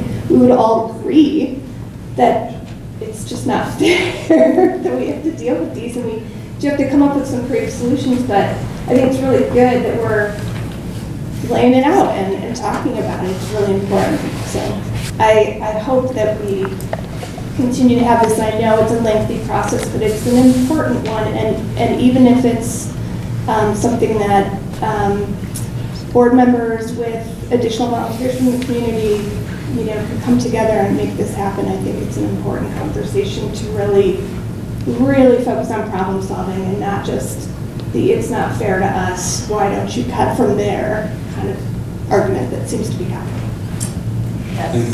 Yes.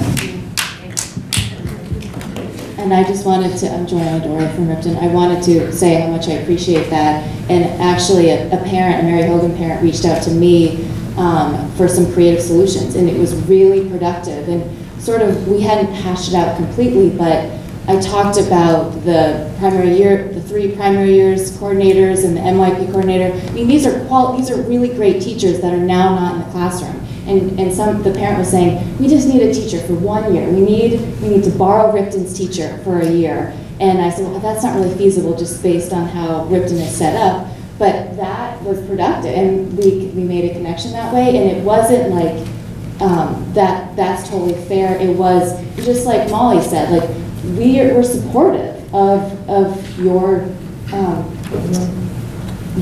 perspective of this, if that makes sense. Can I say just one more thing? And I totally am in line with the support, and I think we need to value that we have different perspectives and not try to homogenize our communities, because that's really kind of what is at the basis of this fight. Is we don't want to become a homogeneous Vermont. We want a unique Vermont. And so we need to be able to have different perspectives and have different needs that y'all are trying to meet, which seems like almost too much to bear. And that's just hard. But if we can do it in a way that is supportive, and also doesn't end with us all just being like a 2% bottle of milk shaken up, because you just don't want to be a 2% bottle of milk. I like whole milk, Anyway. That might be more contentious than closing schools. I just want to add to that. I think it's also our responsibility to listen to what the data is telling us in terms of data, in terms of education, in terms of the limitations. Really, they are giving me an impossible task, right? And which is why when I first stood up and said, let's talk about the budget, please, because really that is really what is driving this whole, matzo ball in the soup, we need to listen as well. We can't just show up and say, well, no teachers can be cut from my school. That's just not, I think we do have a responsibility to our board as well as they have a responsibility to us. So I guess I would just underscore that. Anything else anyone would like to bring up tonight? We've had a good discussion. I know the board appreciates all the questions and comments that you've offered. So I think we're ready to call it a wrap, and remember to vote a week from today. Thank you all for coming. Thank you.